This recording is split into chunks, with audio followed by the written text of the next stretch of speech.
இது 87வது ஆலய பிரதிஷ்டையின் முதல் நாள் கன்வென்ஷன் கூட்டத்திலே கர்த்தருடைய வார்த்தை கொடுக்கும்படியாக தேவன் கொடுத்த இந்த நல்ல ஸ்லாக்கியத்திற்காக கிருபைகளுக்காக நான் முதலாவது என் தேவனுக்கு நன்றி தெரிவித்துக் கொள்கிறேன். அல்லேலூயா. அல்லேலூயா சொன்னா எல்லாரும் சொல்லணும். இங்க 2 பேர் அங்க 2 பேர் சொல்லக்கூடாது. அல்லேலூயா. கர்த்தர் நல்லவர், அவர் கிருபை என்றும் உள்ளது. இன்றைக்கும் ஒரு மத்தியிலே கர்த்தருடைய வார்த்தை கொடுக்கும்படியாக ஒரு நல்ல அழைப்பை கொடுத்த சபை போதகருக்கு முதலாவது நான் இயேசுவின் நாமத்திலே நன்றி தெரிவித்துக் கொள்கிறேன். அதே போல சபையோட கமிட்டி அங்கத்தினர் ஒவ்வொருவருக்கும் நான் இயேசுவின் நாமத்திலே நன்றி தெரிவித்துக் கொள்கிறேன். விசேஷமாக உங்கள் மத்தியிலே இந்த நாளிலே செய்தி கொடுப்பதற்கு அதிகமாக பிரயாசப்பட்ட அண்ணன் தேவராஜ் அண்ணன் அவர்களுக்கு நான் இயேசுவின் நாமத்திலே நன்றி தெரிவித்துக் கொள்கிறேன். எல்லாவற்றுக்கும் மேலாக வந்திருக்கிறவங்க எல்லாருக்கும் இயேசுவின் நாமத்திலே என் நன்றியும் வாழ்த்திலையும் தெரிவித்துக் கொள்கிறேன். முதல் நாளிலே வருவது பெரிய விஷயம். எல்லாரும் எப்பதான் வருவாங்க? அதுக்கப்புறம் ஒண்ணு இருக்க அசனத்துக்கு தான் நிறைய பேர் வருவாங்க. ஆனா நீங்கள் வார்த்தையை கேட்க வந்த முதல் நாள்ல வந்தவங்களை கர்த்தர் அளவில்லாமல் ஆசீர்வதிப்பாராக. எதற்காக ஆலய பிரதிஷ்டை? 87 ஆலய பிரதிஷ்டையில் கலந்து கொண்டவங்க கையை வச்சு அல்லேலூயா சொல்லுங்க பார்க்கலாம். 2 பேர் சொல்லியிருக்கிறாங்க. ஸ்தோத்திரம். எதற்காக ஆலய பிரதிஷ்டை? சும்மா வருஷா வருஷம் ஒரு சடங்காச்சாரம், ஒரு பாரம்பரியம், எல்லாரும் ஒண்ணு கூடி வரலாம், ஜாலியா சாப்பிடலாம், புது புது ட்ரெஸ் போடலாம், ஷோ பண்ணலாம். அதுக்கா? வேதத்திலேயே முதல் பிரதிஷ்டை என்ற வார்த்தை எங்கே வருகிறது என்று நீங்கள் பார்க்க என்று சொன்னால், வேதத்திலேயே கடைசியாக பிரதிஷ்டை என்ற வார்த்தை எங்கே முடிகிறது என்று பார்த்தீங்கன்னா அதோட முக்கியத்தை நாம் அறிந்து கொள்ள முடியும். எனக்காக வாசிங்கள் யாத்ராகமத்தின் புஸ்தகம் 28ஆம் அதிகாரம் 41ஆம் வசனத்தை வாசிங்கள். யாத்ராகமத்தின் புஸ்தகம் 28ஆம் அதிகாரம் 41ஆம் வசனம் வாசிங்களாமா?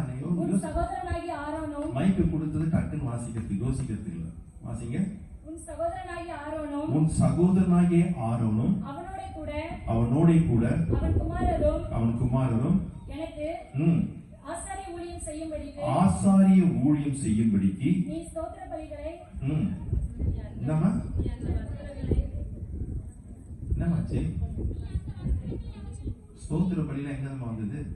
சகோதரனாகிய ஆரோனும் அவனோட கூட அவன் குமாரனும் எனக்கு ஆசாரிய ஊழியம் செய்யும்படிக்கு நீ அந்த வஸ்திரங்களை அவர்களுக்கு உடுத்தி அவர்களை அபிஷேகம் செய்து அவர்களை பிரதிஷ்டை பண்ணி அவர்களை பரிசுத்தப்படுத்துவாயாக. பைபிள்ல முதல் பிரதிஷ்டை எதுங்க வருது தெரியுங்களா? பரிசுத்தப்படுத்துவதற்கு. சாங்டிஃபிகேஷன். நம் ஆலய பிரதிஷ்டை கொண்டாட போகிறோம்.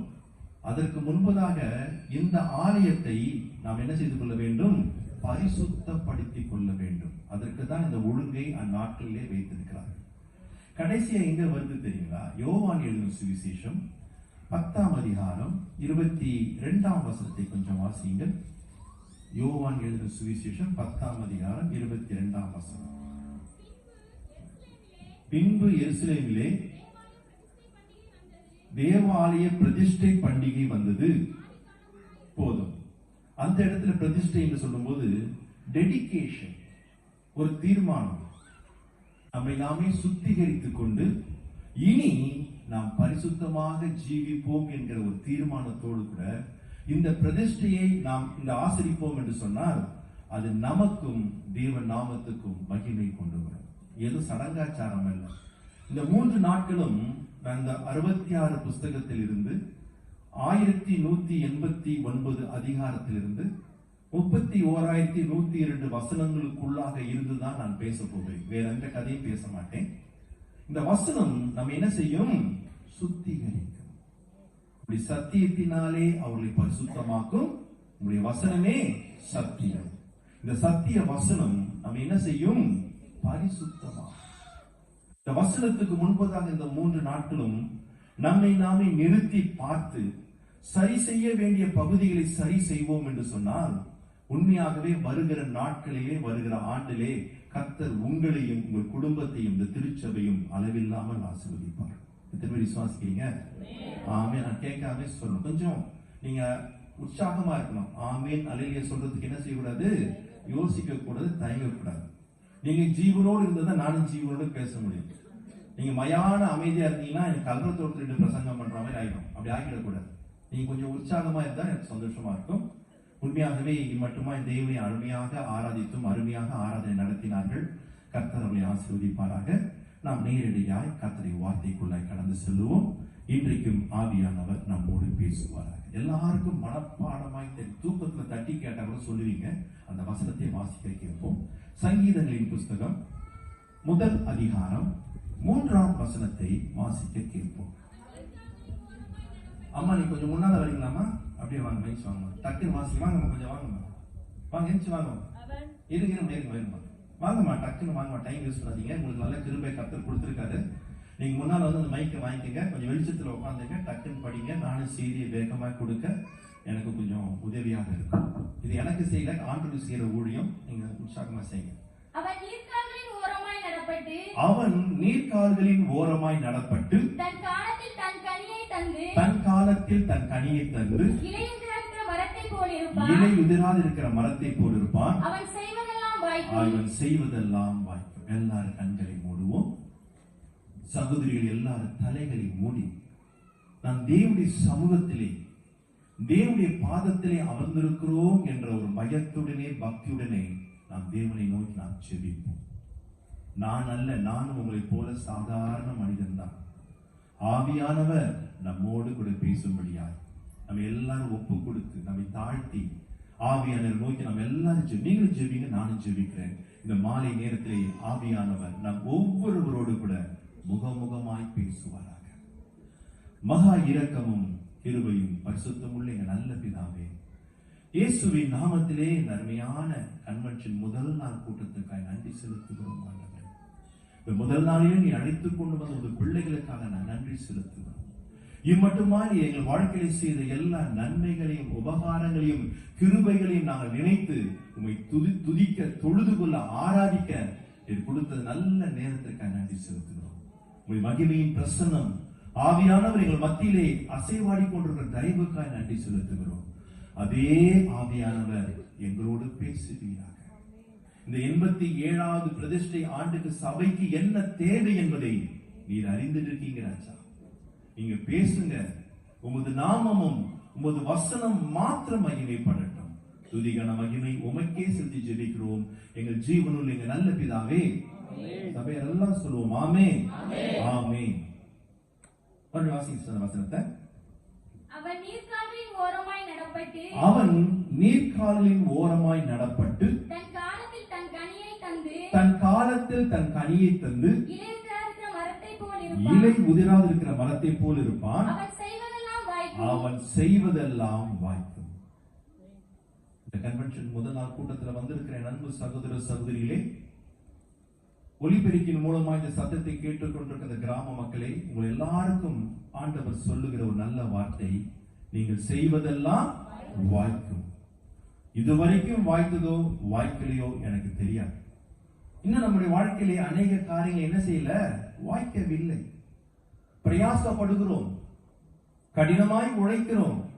ஆனாலும் வாழ்க்கையில என்ன செய்ய முடியும், என்ன நடக்க மாட்டேங்குது, நான் செய்கிற காரியங்கள் வாய்க்க மாட்டேங்குது. ஆனால் இன்றைக்கு நாளைக்கு நாளை மறுநாளும் சத்திய வசனம் நம்முடைய வாழ்க்கையை மாற்றும் பொழுது நானும் நீங்களும் செய்வது எல்லாம் என் தேவன் வாய்க்கும்படியாக செய்வார். விசுவாசிக்கிறீங்களா? விசுவாசிக்கிறவனுக்கு எல்லாம் ஓடும். நிச்சயமாக வாய்க்க செய்யும். இதுவரைக்கும் நீங்க தோல்வியை கண்டிருக்கலாம். கடனை வாங்கி நிலத்துல நீங்க விவசாயம் பண்ணிருக்கலாம், அதுக்கேற்ற வருமானம் வராமல் உங்களுக்கு நஷ்டமாய் போயிருக்கலாம். கடினப்பட்டு நீங்கள் உழைக்கிறீங்க, ஆனா அதற்கேற்ற பிரயாசத்தை அனுபவிக்க முடியல. நன்றாக படிக்கிறீர்கள், ஆனாலும் எதிர்பார்த்த அளவுக்கு தேர்ச்சியிலே நாம் முன்னேற முடியவில்லை. எந்த தோல்வியிலும் எந்த சோதனையிலும் எப்பேற்பட்ட நிலையில வந்திருந்தாலும் இந்த மாலை நேரத்திலே ஆவியானவர் சொல்கிறார், நீங்கள் செய்வதெல்லாம் வாய்க்கும். அவன் நீர்க்கால்களின் ஓரமாய் நடப்பட்டு தன் காலத்திலே தன் கனியை தந்து இலை உதிராத மரத்தை போல் இருக்கிறான். அவன் செய்வதெல்லாம் எவன் எவன் கர்த்தருடைய பிரியமாயிருந்து இரவும் பகலும் பாக்கியமா. நீங்க சங்கீத புஸ்தகத்தை நன்றாய் படித்திருக்கிறீர்கள். மொத்தம் எத்தனை சங்கீதம் இருக்கு? 150 சங்கீதம் இருக்கு. எத்தனை சங்கீதத்தை நீங்க வாசிக்கும் போது எவ்வளவு அழகாய் ஆரம்பிக்கிறது தெரியுமா? எவ்வளவு அழகாய் ஆரம்பிக்கிறது. கர்த்தரை துதித்தலே ஏற்றதும் அப்படி இந்த சங்கீதம் ஆரம்பிச்சுதான் ரொம்ப சந்தோஷமா இருக்கும். அல்லேலூயா, கர்த்தருக்கு ஸ்தோத்திரம் என்று ஆரம்பித்திருக்கலாம். 136ஆம் சங்கீதம் முழுவதும் வாசித்து பார்த்தீங்கன்னா கர்த்தருடைய கிருபை என்றும் உள்ளது என்றும் உள்ளது வருது. அப்படி ஆரம்பிச்சிருக்கலாம். அந்த சங்கீதம் எப்படி ஆரம்பிக்கிறது தெரியுமா? துன்மார்க்கருடைய ஆலோசனையிலே நடவாமலும் பாவியுடைய வழியிலே நில்லாமலும் பரிகாசக்காரர்கள் உட்காரும் இடத்தில் உட்காராமலும் அப்புறம்தான் கர்த்தருடைய வேதத்தில் பிரியமாயிருந்து இரவும் பகலும் தியானிக்கிற மனுஷன் பாக்கியவான், அவன் செய்வதெல்லாம் வாய்க்கும். எப்படி ஆண்டவர் கொண்டு வர பாருங்க. நான் கூட முதல்ல படிக்கிற துன்மார்க்கன், முதல் வார்த்தையா சங்கீதம் துன்மார்க்கன். ஆனா இங்கிலீஷ்ல படிக்கும்போது பிளஸ்ட் வரும், தமிழ் துன்மார்க்கன் ஆரம்பிக்கிறது. உண்மையா சொல்லுகிறேன், சங்கீதத்திலே சொல்லப்பட்டிருக்கிற ஆசீர்வாதங்கள் மாத்திரமல்ல, இந்த வேதத்திலே சொல்லப்பட்டிருக்கிற எல்லா ஆசீர்வாதமான வாக்குகளும் நம்முடைய வாழ்க்கையை நிறைவேற வேண்டும் என்று சொன்னால் நாம் செய்ய வேண்டிய 3 காரியத்தை சரியாக செய்தால் என் வாழ்க்கையை நானும் நீங்கள் செய்வதெல்லாம் வாய்க்கும்படியாக கர்த்தர் உதவி செய்வார். நாம் துன்மார்க்கருடைய ஆலோசனையிலேயே நடந்து பாவியுடைய வழியிலே நின்று பரிகாசக்காரர் உட்கார்ந்துக்கிட்டு வாசிக்கலாம், தியானிக்கலாம். ஆனால் நானும் நீங்கள் நீர்க்கால் ஓரமா நடப்பட்ட பச்சை பசையில் இருக்க பசுமையான மரத்தை போல் மாற முடியாது, கனி கொடுக்க முடியாது. நானும் நீங்கள் செய்வதை என்ன செய்ய முடியாது? வாய்க்க முடியாது. அப்படி வாழ்க்கை மாற நீ பைபிள் படிங்க, ஆதியாகமம் வெளிப்படுத்தி படிங்க. எத்தனையோ வாக்குத்தத்தம், கிட்டத்தட்ட 6000க்கும் மேற்பட்ட வாக்குத்தத்தங்கள் உண்டு. அந்த எல்லா வாக்குத்தத்தத்தையும் நீ வாசிக்கும் போது முன்னையோ பின்னையோ நாம் எப்படி வாழணும் என்கிறதை ஆண்டவர் கற்றுக் கொடுத்திருக்கார். நம்முடைய வாழ்க்கை மாறும்போது இந்த வாக்குத்தத்தம் நம்முடைய வாழ்க்கை நிறைவேறும். நாம் முதலாவது எப்படி நடக்கக்கூடாது, எப்படி நடக்கணும் என்று கற்றுக்கொண்டு அப்படி நடக்க ஆரம்பித்தால் இன்று முதல் நானும் நீங்களும் கையிட்டு செய்கிற காரியங்கள் எல்லாவற்றையும் கர்த்தர் என்ன செய்வாரு? வாய்க்கும்படியா செய்வார். துன்மார்க்க ஆலோசனை நடக்கவே. இன்னைக்கு நிறைய ஆலோசனை, எப்படிப்பட்ட ஆலோசனை? துன்மார்க்கமான ஆலோசனை. சங்கீதத்தை எழுதுறது யாரு தெரியுமா? தாவீது. ஏன்னா அவன் வாழ்க்கையிலே அவன் கண்ணால கண்டதை, தன் குடும்பத்திலே கண்ணால கண்டதை அவன் நமக்கு எச்சரிப்பாய் அவன் எழுதி வைத்திருக்கிறான். தாவீதுக்கு அப்சலோம் என்கிற ஒரு பையன் இருந்தான்.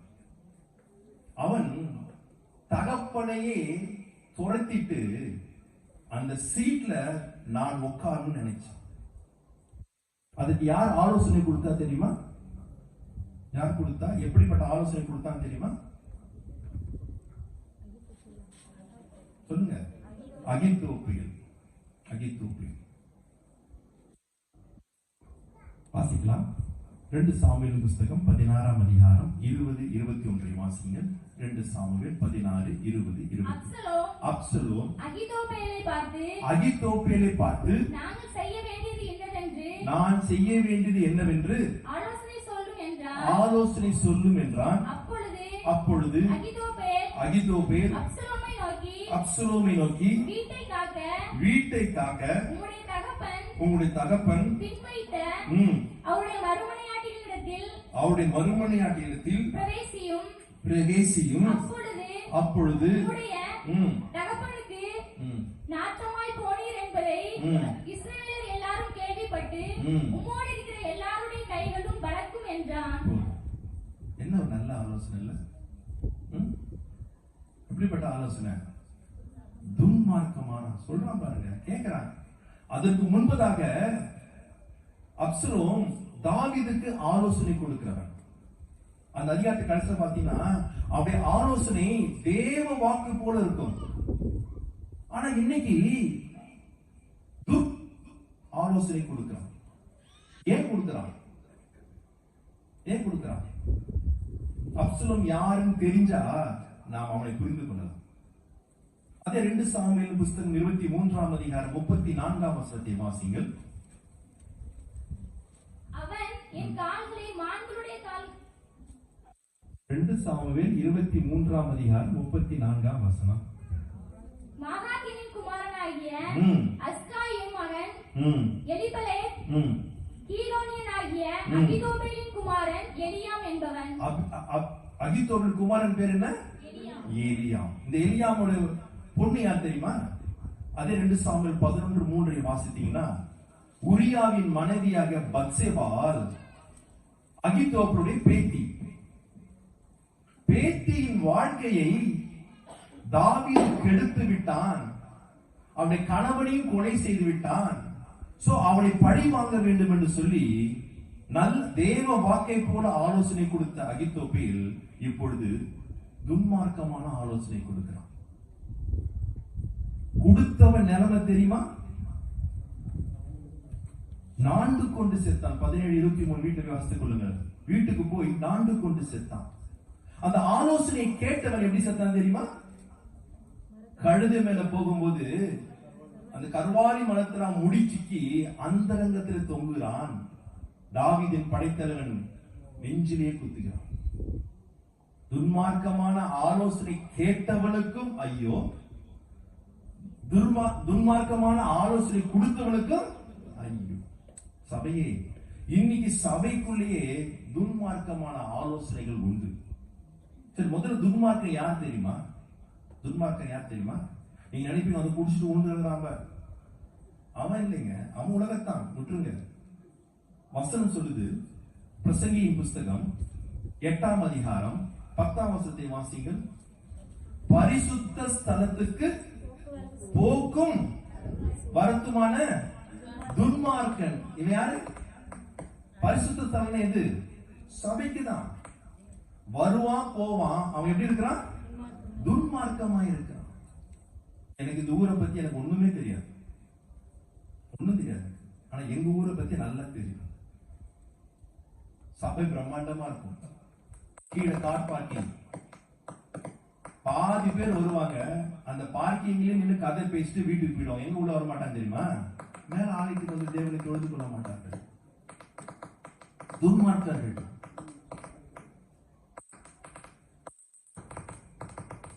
அவங்களுக்கு ஆலயத்துக்கு வரணும், தேவனை தொழுது கொள்ள வேண்டும், கர்த்தருடைய வசனத்தை கேட்கணும், அந்த எண்ணெல்லாம் அவங்களுக்கு கிடையாது. சும்மா பேருக்கு சபைங்க பதவி இருக்கு. பாத்தீங்களா? இந்த அப்சலோம் எதுக்கு ஆசைப்பட்டு தெரியுமா? அந்த நிலைக்கு போனா பதவிக்கு ஆசைப்பட்டு, சீட்டுக்கு ஆசைப்பட்டு தான். இன்னைக்கு அநேக சபையில பதவிக்கு தான் சண்டைங்க, பதவிக்கு தான் சண்டை. அதுக்கு துன்மார்க்கமாய் ஆலோசனை கொடுத்து எப்படிலாம் வரலாம் என்பதற்கெல்லாம் சொல்லுவதற்கு இன்றைக்கு அநேகர்கள் வெளியில் அல்ல, எங்க இருக்கிறார்கள்? பரிசுத்த ஸ்தலத்துக்கு போக்கும் வரத்துமாய் இருக்கிறவர்கள். சபையே, இந்த ஆலோசனைக்கு நாம் என்ன செய்யக்கூடாது? செவி சாய்க்க கூடாது. நாமும் மற்றவர்களுக்கு என்ன செய்யக்கூடாது? செவி ஆலோசனை சொல்லக்கூடாது. இந்த ஊழியமா, நீ பிரதிஷ்டையா, இந்த ஊழியத்துக்கு நான் இவ்வளவு கொடுக்கலான்னு இருக்கிறேன். ஒரு துன்மார்க்கம் வருவான், கொடுக்காத. இந்த ஊழியத்துக்கு நான் ஏதாவது செய்யலாம் நினைக்கிறேன், நீ செய்யாத. துன்மார்க்கன் வருவான். துன்மார்க்கனுக்கும் ஐயோ, துன்மார்க்கன் கொடுத்த ஆலோசனைக்கும் ஐயோ. நாம் கர்த்தருடைய சத்தத்தை கேட்டு அவர் ஆலோசனை நடப்போம் என்று சொன்னால் நானும் நீங்களும் செய்வதெல்லாம் வாய்க்கும்படியாய் கர்த்தர் செய்வார். பரிசுத்த ஸ்தலத்துக்கு போக்கும் வரத்தும் தான். துன்மார்க்கனுக்கு 3ஆம் அதிகாரம் ஏசாயா 3:11 வீட்டை வாசி. துன்மார்க்கனுக்கு ஐயோ, துன்மார்க்கனுக்கு ஐயோ. சங்கீதம் 10:4 சொல்றான் சங்கீதக்காரன், துன்மார்க்கனுக்கு என்ன வருமா? கேடு வரும். 13ஆம் வசனம் சொல்ற, துன்மார்க்கன் தேவனை அசட்டை செய்கிறான். இந்த குணாதிசயம் யாருக்குள்ள இருந்தாலும் அவர் யார் தெரியுமா? துன்மார்க்கன். ஐயோ, குமாரனாக அப்சலோமே கதறுகிறான் அவங்க அப்பா செத்த பிற்பாடு. துன்மார்க்கமான ஆலோசனை கேட்டு நாசமா போயிட்டியே, மடிந்து போயிட்டியே. அதான் நமக்கு எச்சரிக்கையாக எழுதுகிறான். நீங்க என்ன செய்யாதீங்க, துன்மார்க்குடைய ஆலோசனைப்படி நடவாமல். நமக்கு எல்லாருக்குங்க கர்த்தர் ஆலோசனை கர்த்தர். அந்த ஆலோசனை நடப்போம் என்று சொன்னால் நானும் நீங்கள் செய்வதெல்லாம் வாய்க்கும். அவருடைய ஆலோசனை முழுவதையும் இந்த 66 புஸ்தகத்துக்குள்ளாக என் ஆவியானவர் எழுதி வைத்திருக்கிறார். இதை வாசித்து, இதை தியானித்து, இதன்படியே நம்முடைய வாழ்க்கையை நாம் அமைத்துக் கொள்ளும் பொழுது நானும் நீங்களும் செய்வதையெல்லாம் தேவன் என்ன செய்வாரு? வாய்க்கும்படி செய்வார். இதை வாசிக்கணும், அதை புரிந்து கொள்ள வேண்டும். நான் வாசிக்கும் போது ஆவியானவர் என்னோடு பேச வேண்டும். அப்படிப்பட்ட ஒரு ஆசை இருந்தால் முதல்ல நாம் என்ன செய்ய வேண்டும் தெரியுமா? துன்மார்க்குடைய ஆலோசனைப்படி நடக்கக்கூடாது. இன்னைக்கு அநேகர் கொடுக்கிற ஆலோசனை துர் ஆலோசனை. தயவு செய்து மனித சத்தத்துக்கு நீங்க என்ன செய்யாதீர்கள்? சாய்க்காதீர்கள். யாருக்கு செவி சாய்க்கணும்? கர்த்தருடைய சத்தத்துக்கு. ஆனா ஞாயிற்றுக்கிழமை தோறும் ஆவியான சபையில என்னதான் பேசினாலும் அதுக்கு நம்ம காது என்ன செய்யாது? கேட்காது. ஆனா பக்கத்து வீட்டுல யாராவது குசு குசுன்னு பேசிட்டோம், அது காது நல்லா கேட்கும். மத்தவங்க யாராவது தவறான ஒரு அறிவுரை சொல்லட்டும், ஆலோசனை சொல்லட்டும், அதுக்கு உடனே கீழ்ப்படிவோம். அதனால்தான் இன்றைக்கும் நாம் செய்வதெல்லாம் என்ன ஆக மாட்டேங்குது? வாய்க்காமலே. அப்படி நடக்கக்கூடாது. சரி, ஒரு சின்ன கேள்வி. நாம முன்னால எப்படி நடந்தோம்? எபேசியருக்கு பவுல் எழுதின நிருபம் 2ஆம் அதிகாரம் 2-3 வசனங்களை வாசித்தோம். அவைகளில் நீங்கள் முற்காலத்திலே இவ்வுலக வழக்கத்திற்கு ஏற்றபடியாகவும், இந்த உலகத்தின் வழக்கத்திற்கு ஏற்றபடியாகவும் எப்படி இருந்தோம்? கீழ்ப்படியாமின் பிள்ளைகளுமாய் இருந்தோம். இப்பொழுது கிரியை செய்கிற ஆகாயத்து அதிகார பிரபுவாகிய ஆவிக்கு ஏற்றபடியாகவும் நடந்து கொண்டிருந்தோம். ஆகாயத்து பிசாசின் ஆவிக்கு ஏற்றபடியாக நடந்து கொண்டிருந்தோம். அவர்களுக்குள்ளே நாம் எல்லாரும் முற்காலத்திலே நமது மாம்ச இச்சையின்படி நடந்து நமது மாம்சமும் மனசும் விரும்பினதை செய்து சுவாபத்தினாலே மற்றவர்களைப் போல கோப ஆக்கினின் பிள்ளைகளாய் இருந்தோம். எப்படி நடந்தோன்றத அழகா சொல்லுகிறான் பவுல். முன்னே இந்த உலகத்துக்கு ஏற்றபடி ஆகாய பிரபுவாகிய பிசாசின் ஆவியினாலே நடத்தப்பட்டோம். நமது மாமிசமும் மனசும் விரும்பினபடி வாழ்ந்தோம். நம்ம எல்லாருக்கும் யாருடைய பிள்ளைகளா இருந்தோம்? தேவனுடைய கோபாக்கினைக்கு பிள்ளைகளாக இருந்தோம் முன்னே. இப்போ அப்படிதான் பிரதர், ஒன்னும் மாற்றல இருக்கீங்களா? முன்னே எப்படி இருந்தா? முன்னே நான் பிரசங்கம் பண்ணதுனா நான் ஏதோ தம்பி மாதிரி பாஸ்டர் பிள்ளைலாம் நான் கிடையாது. நான் இந்து குடும்பத்தில் பிறந்தவர். இதே தென்கோடியில திருச்செந்தூர் ராமேஸ்வரம் கோயில்ல இருந்து வடக்கே இருக்கிற ஹரித்வார், ரிஷிகேஷ், காசி வரைக்கும் நான் போகாத கோயில் கிடையாது, கும்பிடாத தெய்வங்கள் கிடையாது. காரணம், எங்க அப்பா கோயில்களிலே மகாபாரதம், கம்பராமாயணம், புராணங்களை சொற்பொழிவு ஆற்றுவார். நான் அவரோடு கூட எல்லா கோயிலுக்கும் போயிருக்கேன். அப்படிதான் என் வாழ்க்கை ஆரம்பம். ஒரு 25-26 வயசு வரைக்கும் எங்க அப்பா கூட எல்லா கோயிலுக்கும் போனேன். அப்புறம் 25-26 வயசுக்கு அப்புறம் நான் எந்த கோயிலுக்கும் போல. நான் கடவுளே இல்லை என்று சொல்லி நாஸ்திகனாக ஒரு 10 வருஷம் வாழ்ந்தேன். அந்த 10 வருஷமும் நான் நாஸ்திகனா இருந்த போது நான் எல்லா சர்ச்சுக்கு போவேன், எல்லா சுவிசேஷ கூட்டத்துக்கு போவேன். அங்க போயிட்டு அந்த ஊழியக்காரர்களுக்கும் அந்த ஊழியர்களுக்கும் எதிராக சண்டை கொண்டுவேன். இயேசு எல்லாம் கடவுள் கிடையாது, இந்த பைபிள் எல்லாம் பொய், கிறிஸ்தவர்கள் அமெரிக்க ஐக்கிய தேசத்துல பணத்தை வாங்கி கொண்டு வந்து இந்திய தேசத்திலே மத பிரச்சாரம் பண்ணுகிறார்கள் அப்படின்னு சொல்லி கடவுளே இல்லை என்று சொல்லி நான் நாஸ்திகனாக வாழ்ந்து கொண்டிருந்தேன். இப்ப வாசித்த வசனம் வாசிப்படியே உலகத்துக்கு ஏற்ற வண்ணமாய் என் மனசும் என் மாம்சமும் விரும்பினபடி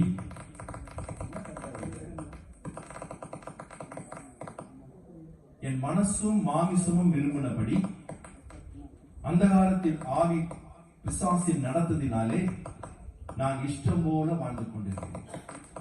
துன்மார்க்கமான ஜீவி. ஆனால் என்னையும் ஒரு நாள் என் ஆண்டவர் சந்தித்தார். இதே போல கூட்டத்தில் தகராறு பண்ணுவதற்கு தான் போனேன். அன்றைக்கு கர்த்தருடைய ஆவியானவர் என்னை தொட்டார். என் வாழ்க்கையை தேவன் மாற்றினார். முன்னே நான் இப்படிதான் நடந்தேன். வாசித்த வசனம் 100% எனக்கு பொருந்தும், உங்களுக்கு பொருந்தும் இல்லையோ 100% உலக மக்களுக்கு உலகமா தான். மனசு என்ன விரும்புது உடனே செய்வேன். என் மாம்சம் இச்சை என்ன செய்யணும் உடனே செய்வேன். ஒரே ஒரு என் சாட்சி சொல்லுகிறேன். இதே போலதான் நாங்க சதன் ரயில்வே எங்க அப்பா வேலை செய்தார். கோட்டர்ஸ்ல இருந்து இந்த பக்கம் அப்படியே வீடு, அந்த 2 பக்கம் வீடு இருக்கும், 2 சைடும் வீடு. நான் அப்படி எங்க வீட்டை விட்டு அன்னைக்கு நான் வெளியில வந்தேன்னா எல்லாரும் வீட்லயும் எப்படி தெரியுமா சொல்லுவாங்க, நாசமா போறோம், பொறுக்கி வர, கதவை சாத்து, டப்பால் கதவை சாத்தும். ஏன்னா அவங்க மேல தப்பு இல்லை, என் வாழ்க்கை அப்படிதான். என் மனசும் என் மாம்சமும் விரும்பினபடிதான் வாழ்ந்தேன். ஆனா என்னையும் ஒரு நாள் இயேசு சந்தித்தார். என் வாழ்க்கையை என் தேவன் முற்றிலுமாய் மாற்றினார். சரி, உங்க வாழ்க்கையும் மாறி இருக்குது, என் வாழ்க்கையும் மாறி இருக்கு. மாறின பிற்பாடு எப்படி நடக்கும்? முன்னே அப்படி நடந்தோம், இப்ப எப்படி நடக்கணும், எப்படி நடக்கணும்? பவுல் சொல்லுகிறான், ரோமருக்கு பவுல் எழுதின நிருபம் 6ஆம் அதிகாரம் 4ஆம் வசனத்தை வாசிங்கள். மேலும் பிதாவின் மகிமையினாலே கிறிஸ்து மரித்தோரிலிருந்து எழுப்பப்பட்டது போல நாமும் புதிதான ஜீவனும் உள்ளவர்களாய் நடந்து கொள்ளும்படிக்கு அவருடைய மரணத்திற்குள்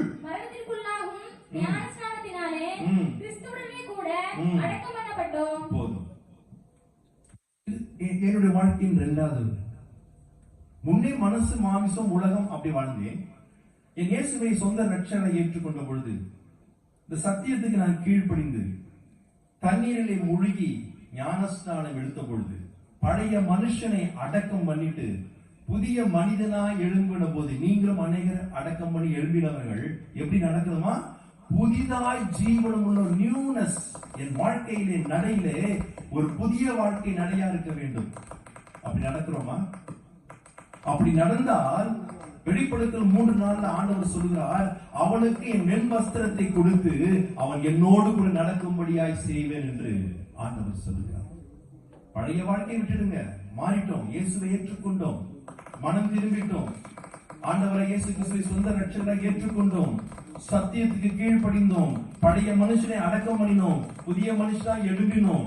அப்ப எப்படி நடக்கணும் தெரியுமா? புதிதாய் ஜீவனம் பண்ணுவா நடக்க வேண்டும். அப்படி நடந்தால் இயேசுவோடு கூட பரலோகத்தில் வெண் வஸ்திரம் தரித்து அவரோடு நடக்க முடியும். Past, present, future. நாம் எப்படி நடக்கிறோம்? இன்னும் மாம்சமும் மனசும் விரும்புகிறபடி நடக்கிறோமா? இல்ல துர் ஆலோசனை கேட்டு, துன்மார்க்குடைய ஆலோசனை கேட்டு நடக்கிறோமா?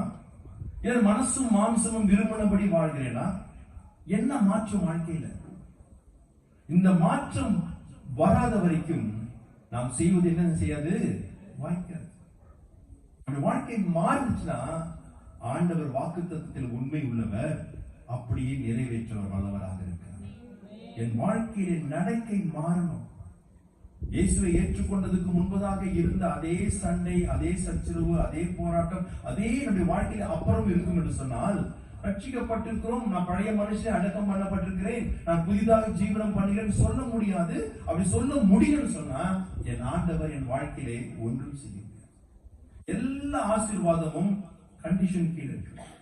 எல்லா ஆசீர்வாதமும் மனம் திரும்பினது கூட ரட்சிக்கப்படுவதற்கு கண்டிஷன் உண்டு. பாவத்தை என்ன செய்ய வேண்டும்? அறிக்கை செய்ய வேண்டும், விட்டு விட வேண்டும். அப்போது இரக்கம் கிடைக்கும். என் வாழ்க்கையை தேவன் மாற்றுவார். எப்படி நடந்தோம்? முந்தி நடந்தது எப்போ, இப்ப என்ன நடக்கிறோம், நீங்க எப்படி நடக்க போகிறோம்? நம்ம வாழ்க்கை கொஞ்சம் நிதானிச்சு இந்த 3 நாட்களிலும் ஆவியானவர் பேசுகிற வார்த்தைக்கு நம்முடைய வாழ்க்கையை ஒப்பு கொடுப்போம் என்று சொன்னால், நிச்சயமாய் சொல்லுகிறேன், இந்த ஆண்டு பிரதிஷ்டையை கர்த்தர் மகிமையை நடத்தி கொடுப்பார். இந்த ஆண்டிலிருந்து நீங்கள் செய்வதை எல்லாம் தேவன் வாய்க்கும்படியாக செய்வார். நாம் எப்படி நடக்கக்கூடாதுன்னு பார்த்தோம், எப்படி நடந்தோம்னு பார்த்தோம், எப்படி நடக்கணும்னு பார்த்தோம். இப்ப ஆண்டவர் நான் எப்படி நடக்க வேண்டும் என்று விரும்புகிறார் என்பதை பார்க்க போகிறோம். நாம் அப்படி நடந்தால் மறுபடியும் சொல்லுகிறேன், நானும் நீங்கள் செய்வதெல்லாம் வாய்க்கும். முதல் காரியம் வாசிப்போம். யோவான் எழுதின சுவிசேஷம் 10ஆம் அதிகாரம் 27ஆம் வசனத்தை வாசிங்கள். என் ஆடுகள் என் ஆடுகள் என் சத்தத்திற்கு செவி கொடுக்கிறது. என் சத்தத்திற்கு செவி கொடுக்கிறது. நான் அவைகளை அறிந்திருக்கிறேன். நான் அவைகளை அறிந்திருக்கிறேன். அவைகள் எனக்கு பின் செல்கிறது. ஹalleluya. ஆமென். சொல்ல மாட்டீங்களோ? நான் மறுபடியும் கேட்க மாட்டேன், நீங்களா சொல்லணும். என் ஆடுகள் என் சத்தத்துக்கு செவி கொடுக்கிறது. அது முக்கியம். நீங்க கொடுக்கிறீங்களா கொடுக்கலையா என்பது யாருக்கு தெரியும்? யாருக்கு தெரியும்?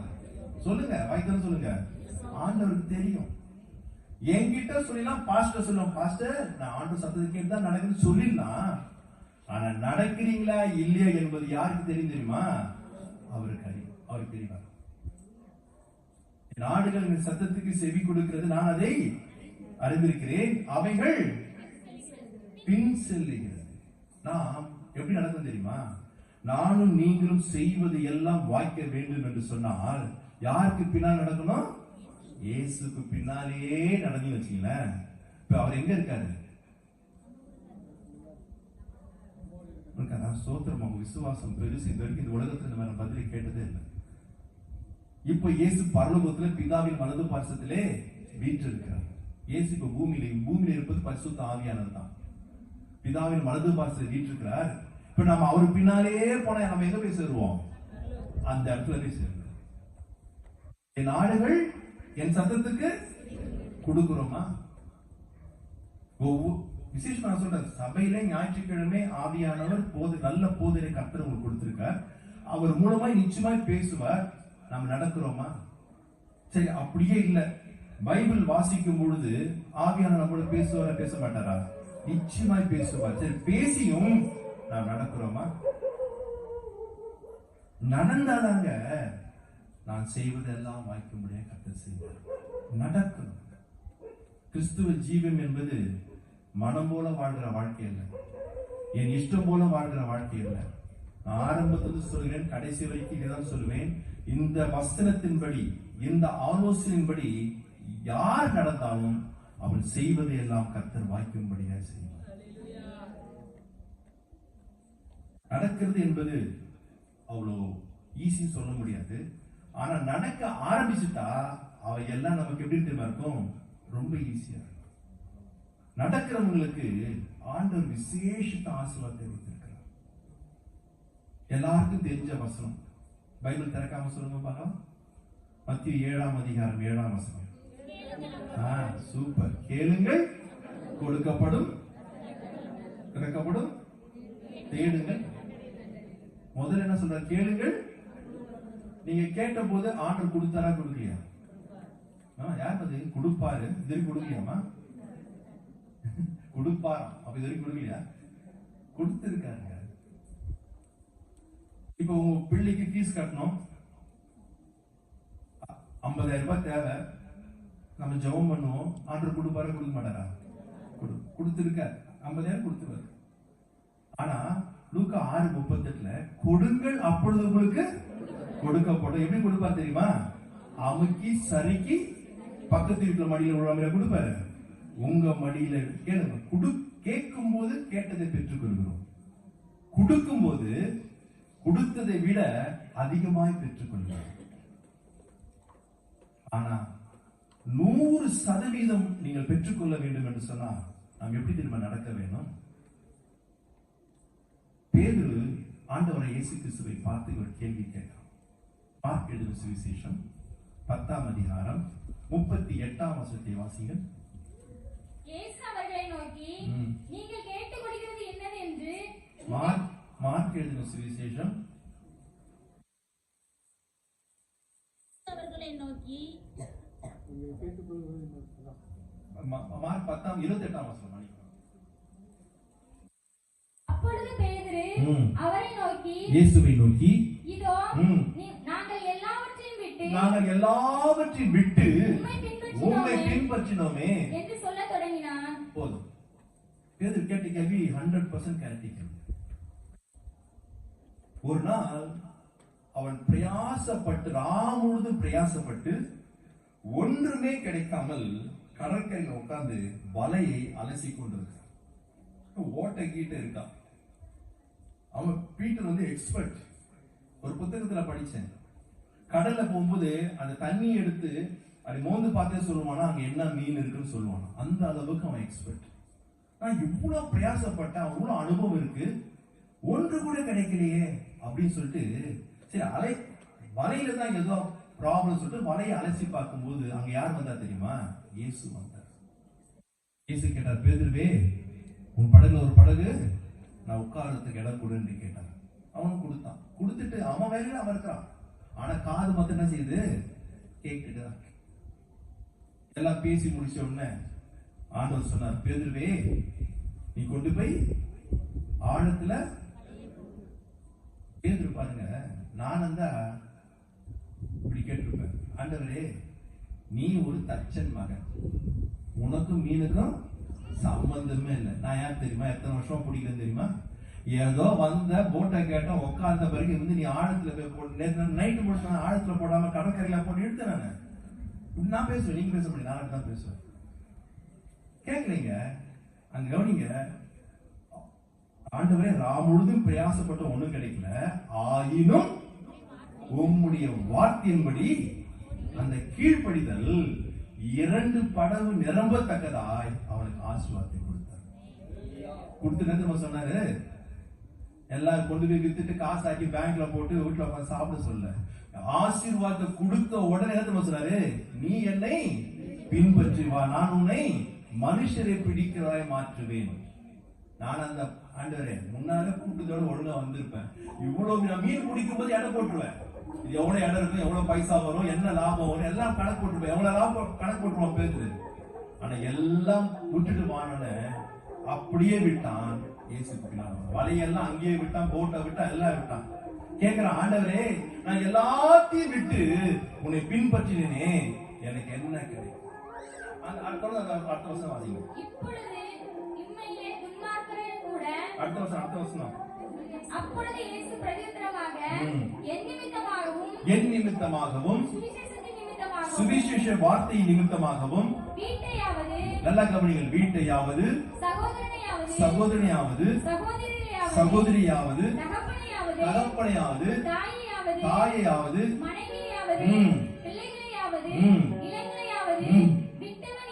விட்டவன் எவனும் இப்பொழுது வீடுகளையும் சகோதரரையும் சகோதரிகளையும் தாய்களையும் பிள்ளைகளையும் நிலங்களையும் மறுமையிலே நித்திய ஜீவனையும் அடைவான் என்று மெய்யாகவே உங்களுக்கு சொல்லுகிறேன். அல்லேலூயா. இயேசு சொன்னாலே மெய் தான், போய் சொல்லுவாரா? மெய்யாகவே சொல்றேன்னா அது இன்னும் அதுல வெயிட் வேலிட் இருக்கு. அவர் சொல்றாரு, எனக்கு நிமித்தமாக சுவிசேஷ நிமித்தமாக நீ எதெல்லாம் விட்டையோ இம்மையில என்ன அர்த்தம்? இந்த வாழ்கிற இந்த வாழ்க்கையிலேயே நீ 100 மடங்கு ஆசீர்வாதத்தை பெறுவாய், அதோடு கூட மறுமையிலும் நித்திய ஜீவனை பெறுவாய். என்ன ஆசீர்வாதம் பாரு, யாருக்கு தெரியுமா? இயேசுவுக்காக எதையும் விட்டுட்டு ஆண்டவர் மாத்திரம் போதும் என்று அவர் பின்னால போகிறவனுக்கு இம்மையிலும் 100% ஆசீர்வாதம், மறுமையிலே நித்திய ஜீவனை கர்த்தர் கொடுப்பார். நம்ம ஆண்டவருக்காக எதையும் இழக்க ஆயத்தம் இல்லை. ஆனா ஆண்டவர் மாத்திரம் என்னை எப்படி ஆசீர்வதிக்கணும்? 100 மடங்கு ஆசீர்வதிக்கணும். நான் செய்வதையெல்லாம் தேவன் என்ன செய்ய வேண்டும்? வாய்க்கை செய்ய வேண்டும் என்று கனவுதான் காணலாமா ஒழிய வாழ்க்கையிலே நடைமுறையிலே வருவது சாத்தியம் அல்ல. நம்மளால இயேசுவுக்காக அதிகாலை தூக்கத்தை இழக்க முடியல, தெரியுமா? அதுவே இழக்க முடியல. இங்க எத்தனை மணி சர்வீஸ்? நீங்க சபை விசுவாசியா வேலை சபையாமா? எத்தனை மணிக்கு ஆராதனைங்க? காலைல ஞாயிற்றுக்கிழமை தான் நான் கேட்கிறேன். காலை 5 மணி, அப்புறம் 12 மணி. 5 மணிக்கு எத்தனை பேர் வருவீங்க? 10 பேர் வருவீங்க. 15 பேர் வருவாங்க. அது 5 மணிக்கு உள்ள எத்தனை மணிக்கு வருவாங்க? 6 மணிக்கு வருவாங்க. 12 மணிக்கு எத்தனை மணிக்கு உள்ள வருவாங்க? 1 மணிக்கு 1:30 மணிக்கு வருவாங்க. நம்ம காலையில ஆண்டவரை தேடுறதுல கூட சாக்ரிஃபைஸ் பண்ண முடியல. இந்த லட்சணத்துல முதல் பெல், 2வது பெல், 3வது பெல், 33 பெல் அடிச்சாலும் நீங்க லேட்டா தான் வர போறீங்க. கையில வாட்ச், செல்ல டைம், வீட்டுல கிளாக் எல்லாம் இருக்கு. நாம எப்படிதான் வருவோம் அப்படிதான் வருவோம். நாம மாற மாட்டோம். ஆனா ஆண்டவர் மாத்திரம் இன்னைக்கு என்ன செஞ்சிடணும்? ஆசீர்வதிக்கணும். நீங்க ஆண்டவருக்காக நல்லா சொல்லுறீங்க, எதை இழந்தாலும் சரிங்க, உங்களை கர்த்தர் ஒரு நாள் விடவே மாட்டார். இங்க இதே பூமியில 100 உங்களை ஆசீர்வதிப்பார், மறுமையிலே நித்தியத்தையும் கொடுத்து உங்களை ஆசீர்வதிப்பார். யாருக்கு தெரியுமா?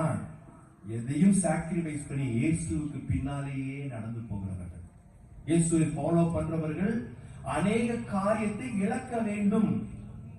இழந்துதான். கிறிஸ்துவ ஜீவியம் என்பது லக்ஸோரியஸ், சொபஸ்டிகேட்டட், ஹைஃபை லைஃப் இல்ல, தியாகமான வாழ்க்கை.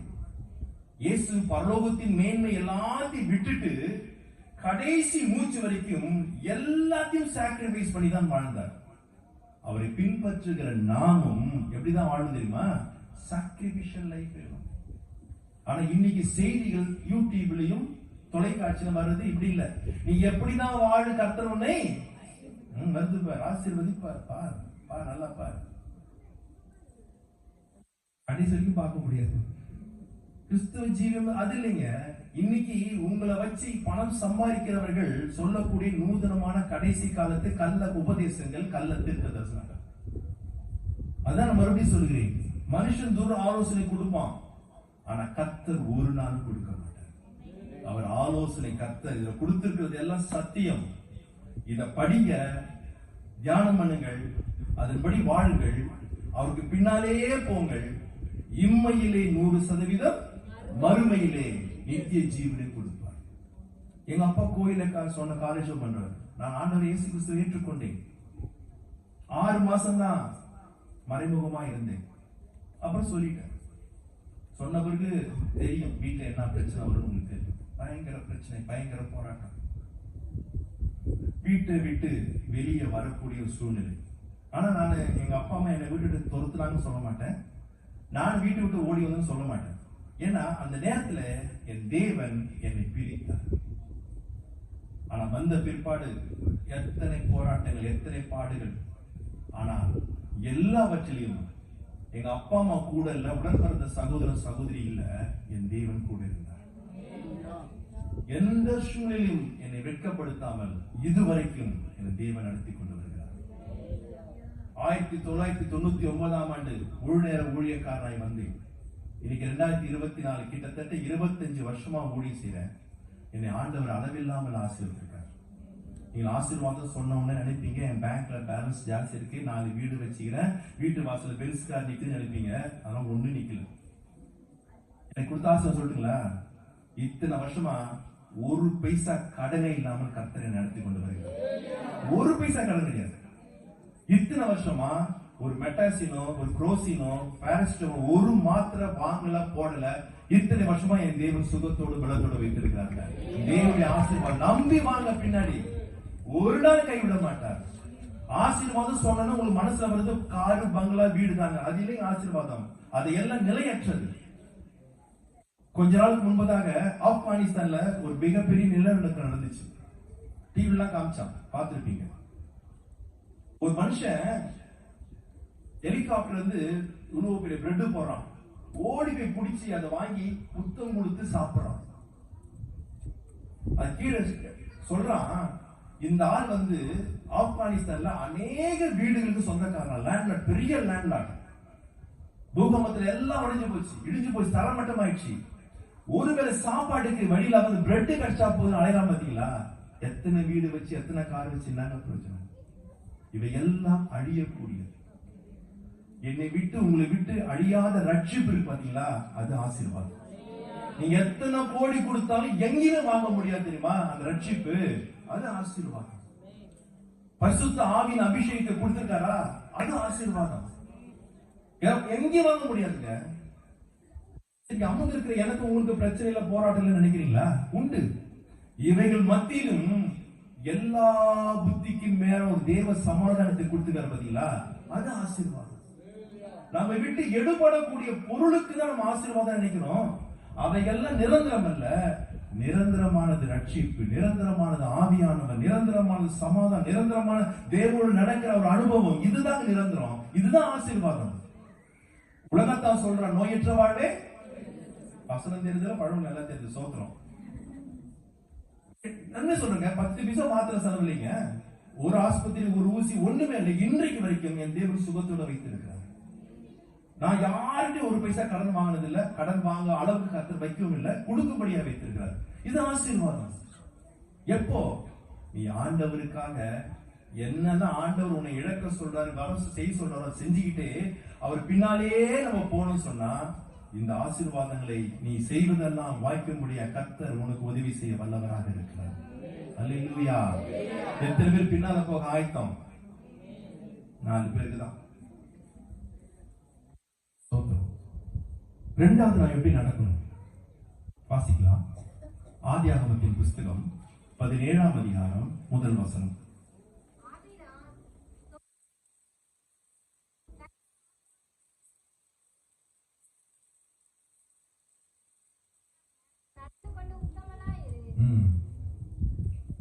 ஆபிரகாம் எத்தனை வயசு? 99 வயசு.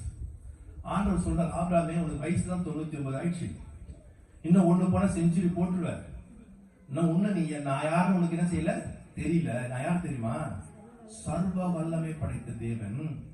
எனக்கு முன்பாக நடந்து கொண்டு உத்தமனாயிரு. இப்ப எப்படி நடக்க சொல்றாரு?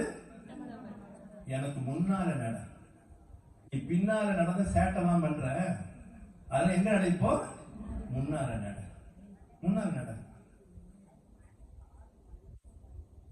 ஆண்டவர் நாம் நடந்து போகிறதையும் பார்க்க விரும்புகிறார். இப்ப நீங்க ரோட்ல போறீங்க, இல்ல பஸ்ல போறீங்க, இஷ்டத்துக்கு பேசிட்டு சிரிச்சுக்கிட்டு செல்போனை நோண்டிட்டு எல்லாம் போவீங்க. அதே சீட்டுக்கு பின்னால பாஸ்டர் உட்காந்தா வச்சுங்க, சிரிக்கிறீங்க. நாங்க அவருக்கும் பயப்பட மாட்டோம், அப்படிதான் நடந்து பண்றீங்களா? போல பாஸ்டர்.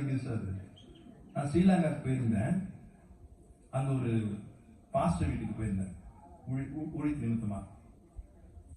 அவர் சொன்னார், ஐயா நான் போன வாரத்துல எங்க சபை விசுவாசி வீட்டுக்கு ஜெபிக்க போயிருந்தேன். அந்த நேரத்துல சரவணன் மீனாட்சி ஏதோ சீரியல் ஓடிட்டு இருக்கு. பாஸ்டர் உட்காந்து முடிஞ்சிட போது உட்காந்து பார்த்துட்டு ஜெபம் பண்ணான். எப்படி இருக்கிறாங்க பாருங்க. உட்காருங்க, பார்த்துட்டு ஜெபம் பண்ணலாம். அவரையும் பார்க்க வச்சிடறாங்க. எப்பவுமே அதாவது ஆபிரகாமே, உனக்கு ஒரு கான்சியஸ் வேணும். விசுவாசியே, உனக்கு ஒரு கான்சியஸ் வேணும். எனக்கு பின்னால யார் வரா? ஆண்டவர் வரார். நான் எப்படி நடக்கணும்? உத்தமனாய் நடக்க வேண்டும். நம்ம எப்படி நடக்கிறோம்? நம்ம வாழ்க்கையில நடக்கையில ஒரு உத்தமம் இருக்கா? உத்தமம்னா என்ன அர்த்தம்? உண்மைனா வாசிங்கள். எரேமியா தீர்க்கதரிசன புஸ்தகம் 9ஆம் அதிகாரம் 8ஆம் வசனத்தை வாசிங்கள். அம்மா நீங்களே எங்க இருந்தீங்க? டக்கு டக்குன்னு படிக்க முன்னால வரலாமா? அவர்கள் நாவு கூர்மையாக்கப்பட்ட அம்பு. அவருடைய நாவு கூர்மையாக்கப்பட்ட அம்பு. அது கபடம் பேசுகிறது. அது கபடம் பேசுகிறது. அவனவன் தன் தன் அயலானோடே தன் தன் வாயினாலே சமாதானமாய் பேசுகிறான். ஆனாலும் தன் உள்ளத்திலே அவனுக்கு முடி வெட்டுகிறான். கபடினா பேசும்போது எப்படி? நீங்க நல்ல பிள்ளைங்க, சின்ன கிராமம், நல்ல தங்கமான பிள்ளைங்க, அவங்க குறை சொல்றோம். எங்க ஊர்ல அப்படி கிடையாது. பேசும்போது தேன் கூட அவங்க சுவையா இருக்காது. தேனோட தித்திப்பா பேசுவாங்க. பின்னாலே பாத்தீங்கன்னா அதுல பாதாளத்தை குழி நோண்டி தள்ளி விட்டு போயிடுவாங்க. நீங்க நல்ல பிள்ளைங்க, உங்களுக்கு தெரியாது. நான் எங்க ஊரை சொல்றேன். ஒரு அம்மா சிரிக்கிறத பார்த்தா எங்க ஊர்ல நிறைய இருக்கிறாங்க, சிரிக்கிறாங்க அம்மா. அதான் கபடு. உள்ளவன்று மாயமானமான வாழ்க்கை. வீட்டுல போய் 23ஆம் அதிகாரம் வாசிங்க. மத்தியில வேத பாரங்களையும் பரிசேயர்களையும் மாயக்காரனாகிய வேத பாரன் உனக்கு ஐயோ ஐயோ. ஆண்டவர் அருவருக்கக்கூடிய ஒரு காரியத்துல மிக முக்கியமான காரியம் மாயமானமான வாழ்க்கை. நம்ம உள்ளொன்று வச்சுட்டு புறம் ஒன்று பேசக்கூடாதுங்க. உள்ளதை உள்ளதென்றும் அவ்வளவுதான், முடிஞ்சு போச்சுங்க. மிஞ்சி தேவன் பார்த்துக் கொள்வார். அவன் வாழ்க்கையிலே ஒரு மாயமானம். கவனிங்கள். ஆதியாகமத்தின் புஸ்தகம் 15ஆம் அதிகாரம் 5-6 வசனத்தை வாசிக்கும் பொழுது ஆபிரகாம் வீட்டுக்குள்ளே உட்கார்ந்து கர்த்தரோடு பேசிக் கொண்டிருக்கிறான். ஆண்டவரே, எனக்கு புத்திர சுவிகாரம் இல்லையே, என் வீட்டுல வேலை செய்யற இந்த எலியேசர் தான் என் சுதந்திரவாளியா என்று கேட்ட பொழுது கர்த்தர் அவன் கரத்தை பிடித்து, வாசிங்கம்மா, அவனை வெளியே அழைத்து வீட்டை விட்டு வெளியே கொண்டு வந்து, நீ வானத்தை அண்ணாந்து பார், நீ வானத்தை அண்ணாந்து பார், நட்சத்திரங்களை என்ன கூட, நட்சத்திரங்களை உன்னால் என்ன கூடுமோ அவைகளை என்ன என்று சொல்லி பின்பு அவனை நோக்கி, பின்பு ஆபிரகாமை நோக்கி, உன் சந்ததி இவ்வனமாய் இருக்கும் என்றார். அவன் கர்த்தரை விசுவாசித்தான், அவன் கர்த்தரை விசுவாசித்தான், அதை அவர் அவனுக்கு நீதியாக எண்ணினார். போதும். கொஞ்சம் பாருங்க, அவன்கிட்ட பிள்ளை பாக்கியமே இல்ல. ஆண்டவர் சொல்றாரு, வானத்தின் நட்சத்திரத்தை போல உன் சந்ததி பெருகும் என்று சொன்னார். அது அவன் என்ன செய்தானா? விசுவாசித்தான். தமிழ்ல விசுவாசித்தான் போட்டிருக்கு. எபிரேய பைபிள்ல எபிரேய பாஷையில படிச்சு ஆமென் என்ன சொன்னா ஆபிரகாம்? ஆமென். அப்படியே ஆக கடவுது. லேலுயா, ஆமென். அது தேவனுக்கு எப்படி இருந்தது? நீதியா இருந்துச்சு. இப்போ அடுத்த அதிகாரம் 2ஆம் வசனத்தை வாசிங்கள். ஆபிரகாமை நோக்கி, நான் பிள்ளை பெறாதபடிக்கு கர்த்தர் என் கற்பத்தை அடைத்திருக்கிறார், என் அடிமை பெண்ணோடே சேரும், ஒருவேளை இவளால் என் வீடு கட்டப்படும் என்றார். சாராயின் வார்த்தைக்கு ஆபிரகாம் செவி கொடுத்தான். ஆண்டவருக்கும் ஆமென் அல்லேலூயா, பொண்டாட்டிக்கும் ஆமென் அல்லேலூயா போட்டா விளங்குமா? விளங்குமா? என்ன சொல்லிருக்கணும் ஆபிரகாம்? பாருங்க, உண்மையிலே மனைவி கிட்ட ஹஸ்பண்ட் பேசுவது சாதாரண விஷயம் இல்லை. இவன் இப்படி போனா அவங்க அப்படி கேட் போடுவாங்க, அப்படி போனா அப்படி கேட் போடுவாங்க. பேசி சமாளிக்க முடியாது. எங்க ஊர்ல நீங்களாம் நல்ல சகோதரி, எங்க ஊர்ல. ஆனா இவன் ரொம்ப யோசிக்க வேணாம், ரொம்ப டிப்ளமேட்டிக்கலா பேச வேணாம், சாதாரணமா பேச. அவன் என்ன சொன்னா தெரியுமா? நான் பிள்ளை பெறாதபடிக்கு கர்த்தர் என் கர்ப்பத்தை அடைத்திருக்கிறார். அப்ப உடனே ஆபிரகாம் என்ன சொல்லணும்? நீ யார்கிட்ட போகணும்? அங்க போமா, அவர்கிட்ட போய் கேள்வி கொடுப்பாரு. சொல்லிக்கணுமா வேணாமா? சரி, ரெண்டாவது என்ன சொன்ன? அவ இந்த அடிமை பெண்ணோடு சேரும். என்ன சொல்லிருக்கணும்? நாம ஒரு காலத்தில் மெசொப்பொத்தாமியா தேசத்திலே இருந்தோம். ஆண்டவர் நம்மை அழைத்து பிரித்து எடுத்து நடத்தி கொண்டு வருகிறார். நான் மறுபடியும் போய் அதை சேரலாமா சேரக்கூடாதுன்னு சொல்லிருக்கணுமா வேணாமா? சொல்லல. சாராயின் வார்த்தைக்கு ஆமென் அல்லேலூயா. நான் விசுவாசிக்கிறேன். நான் நினைக்கிறேன், ரைட்ல பார்த்திருப்பான் சாராய் கேள்வி, லெப்ட்ல பார்த்திருப்பான் இப்பதான் பிளஸ் 2 முடிச்ச பொண்ணு மாதிரி ஒரு பொண்ணு நிக்குது. அது யார் பர்மிஷன் கொடுத்தா? அதே துன்மார்க்க ஆலோசனை. என்ன ஆலோசனை? எந்த ஆலோசனை சரி செய்த? கர்த்தர் என்ன சொன்னாரு? வானத்தின் நட்சத்திரத்தை போல ஒரு சந்ததி பெருக பண்ணுகள் சொன்னா செய்வார செய்ய மாட்டார்? செய்வாரு. ஆமென் சொன்னா. ஆனா இங்க வந்து இன்னைக்கு அநேகருங்க, அதான் மறுபடியும் சொல்லுகிறேன், ஆண்டவர் சத்தத்துக்கு அப்படியே செவி கொடுப்பதை விட மனுஷ சத்தத்துக்கு செவி கொடுக்க ஆரம்பிச்சுட்டோம். இங்கதான் அவன் உத்தமத்தை இழந்தான். இங்கதான் உத்தமத்தை இழந்தான். அதாவது ஆண்டவர் சொல்றாரு, ஆபிரகாமே 99 வயசு ஆயிடுச்சு, நீங்க எப்படி நட? இப்ப 16ஆம் அதிகாரம் கடைசி வசனம் வாசிங்க. சரியா படிங்க. ஆபிரகாம்ல ஆபிராம் தான். ஆபிரகாமுக்கு இஸ்மவேலை பெற்றபோது ஆபிராம் 86 வயதாய் இருந்தார். அடுத்த வருஷம் எத்தனை வயசு? 99. நடுவில் எத்தனை வருஷம்? 13 வருஷம் ஆண்டவருக்கும் ஆபிரகாமுக்கும் தொடர்பே இல்லை. 12ஆம் அதிகாரத்தை அழைக்கிறார். எங்க வீட்டுல போய் பொறுமையா வாசிங்கள். எத்தனை முறை எத்தனை இடத்துல ஆபிரகாம் கர்த்தரை என்ன செய்து கொண்டான்? பலிபீடத்தை கட்டி தொழுது கொண்டான். ஒரு சிநேகிதனோடு பேசுவதே போல பேசிக் கொண்டிருந்தான். ஆனா அந்த 13 வருஷம் என்ன ஆயிடுச்சு? தொடர்பு இல்லை, ஆண்டவரோடு பேசுவதில் இல்லை, தொழுது கொள்வதில் இல்லை. காரணம், மனுஷ சத்தத்துக்கு செவிசாய். இரண்டாவது செஞ்ச மிகப்பெரிய தவறு என்ன தெரியுங்களா? அந்நிய நுகத்திலே பிணைக்கப்பட்டான். அவ யார்? அடிமை பெண் ஆகார். எந்த ஒரு காரி? எகிப்து தேசத்தார். அந்நிய நுகத்திலே நாம் பிணைக்கப்படலாமா? சொல்லுங்க பார்க்கலாம். கிறிஸ்தவர்களாகிய நாம் அந்நிய நுகத்திலே பிணைக்கப்படலாமா? கூடாது. பவுல் கேட்கிறான் கேள்வி. இந்த கேள்விக்கு நாம் பதில் சொல்ல முடியுமா? 2 கொரிந்தியர் புத்தகம் 6ஆம் அதிகாரம் 14 இருந்து வாசிங்க பார்க்கலாம். 2 கொரிந்தியரின் புஸ்தகம் 6ஆம் அதிகாரம் 14 இருந்து வாசிங்க. அந்நிய நுகத்திலே அவிசுவாசிகளுடன் பிணைக்கப்படாதிருப்ப. நாமெல்லாம் யார் இப்போ? சோத்திரம். வேற நாமெல்லாம் யார்? விசுவாசிகளா இல்லையா? அதே டவுட்டா தான் இருக்கா? விசுவாசிகள் எங்க பிணைக்கப்படக்கூடாது? அந்நிய நுகத்திலே பிணைக்கப்படக்கூடாது. இந்த காலத்துல பாத்தீங்கன்னா கிறிஸ்துவ பிள்ளைகள், விசுவாச பிள்ளைகள் புறஜாதியான பையனோடு புறஜாதிய பொண்ணோடு கூட படிக்கிற இடத்துல, காலேஜில, வேலை ஸ்தலத்துல இந்த காதல் என்ற காமத்தில் இணைந்து தேவனால் அருவருக்கப்பட சந்ததியாய் மாறுகிறார்கள். அருவருக்கப்படத்தக்கதுங்க. அன்றுக்கு பிடிக்காத காரியம் அந்நிய நுகத்திலே. காரணம் நாம எல்லாம் யார் தெரியுமா? அவரை விசுவாசிக்கிற விசுவாசிகள். அடுத்த வசனம். நீதிக்கும் இயேசுவின் ரத்தத்திலே நாம் எல்லாம் என்னவாய் மாற்றப்பட்டிருக்கிறோம்? நீதிமானாய் மாற்றப்பட்டிருக்கிறோம். ஒரு அநீதிமானோட நம்ம பிணைக்கப்படலாமா?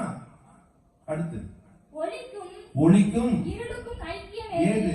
உலகத்திலே வந்து எந்த மனுஷனையும் பிரகாசிக்கிற மெய்யான ஒளியாக இயேசு என்னையும் உங்களையும் என்னவை மாற்றிருக்கார் தெரியுமா? வெளிச்சத்தின் பிள்ளையாய் மாற்றிருக்கிறார். ஆமாவா இல்லையா? ஆமென் சொல்லணும் சொன்னோன்னு. ஆனா எங்க இணையக்கூடாது? இருளோடு கூட நாம் இணைக்கப்படக்கூடாது. கிறிஸ்துவுக்கும் பிசாசுக்கும் இசைவேது. எங்க ஐக்கியம் இருக்கு? எங்க வேணும்? எதுக்கு வேணும்? நம்மள யாருடைய பிள்ளைகள்? கிறிஸ்துவின் பிள்ளைகள். பிசாசோட இணைக்கப்படலாமா? ஆபிரகாம் இணைத்தாங்க. ஆபிரகாம் இணைந்தான். கர்த்தர் அவனை பார்த்து சொல்றார், இனிமேலாக நீ எப்படி நட? உத்தமனா நட. சபையை உன் நடையை ஒருத்தர் கவனிக்கிறார். உன் பின்னாலே ஒருத்தர் பார்த்து கொண்டு வருகிறார். நீ எப்படி நடக்கிற?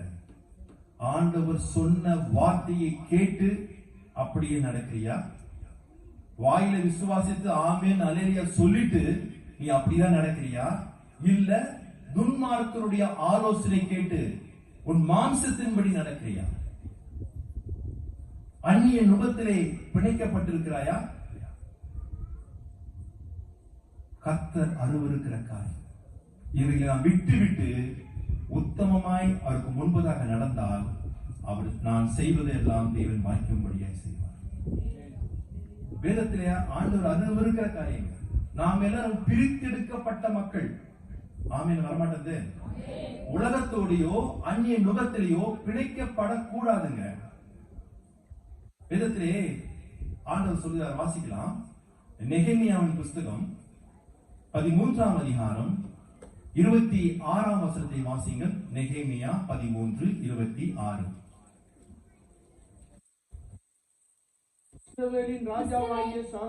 இஸ்ரவேலின் ராஜாவாகிய சாலமோன் இதனாலே பாவம் செய்தான் அல்லவோ? அவனை போன்ற ராஜா. நல்ல கவனிங்கள்.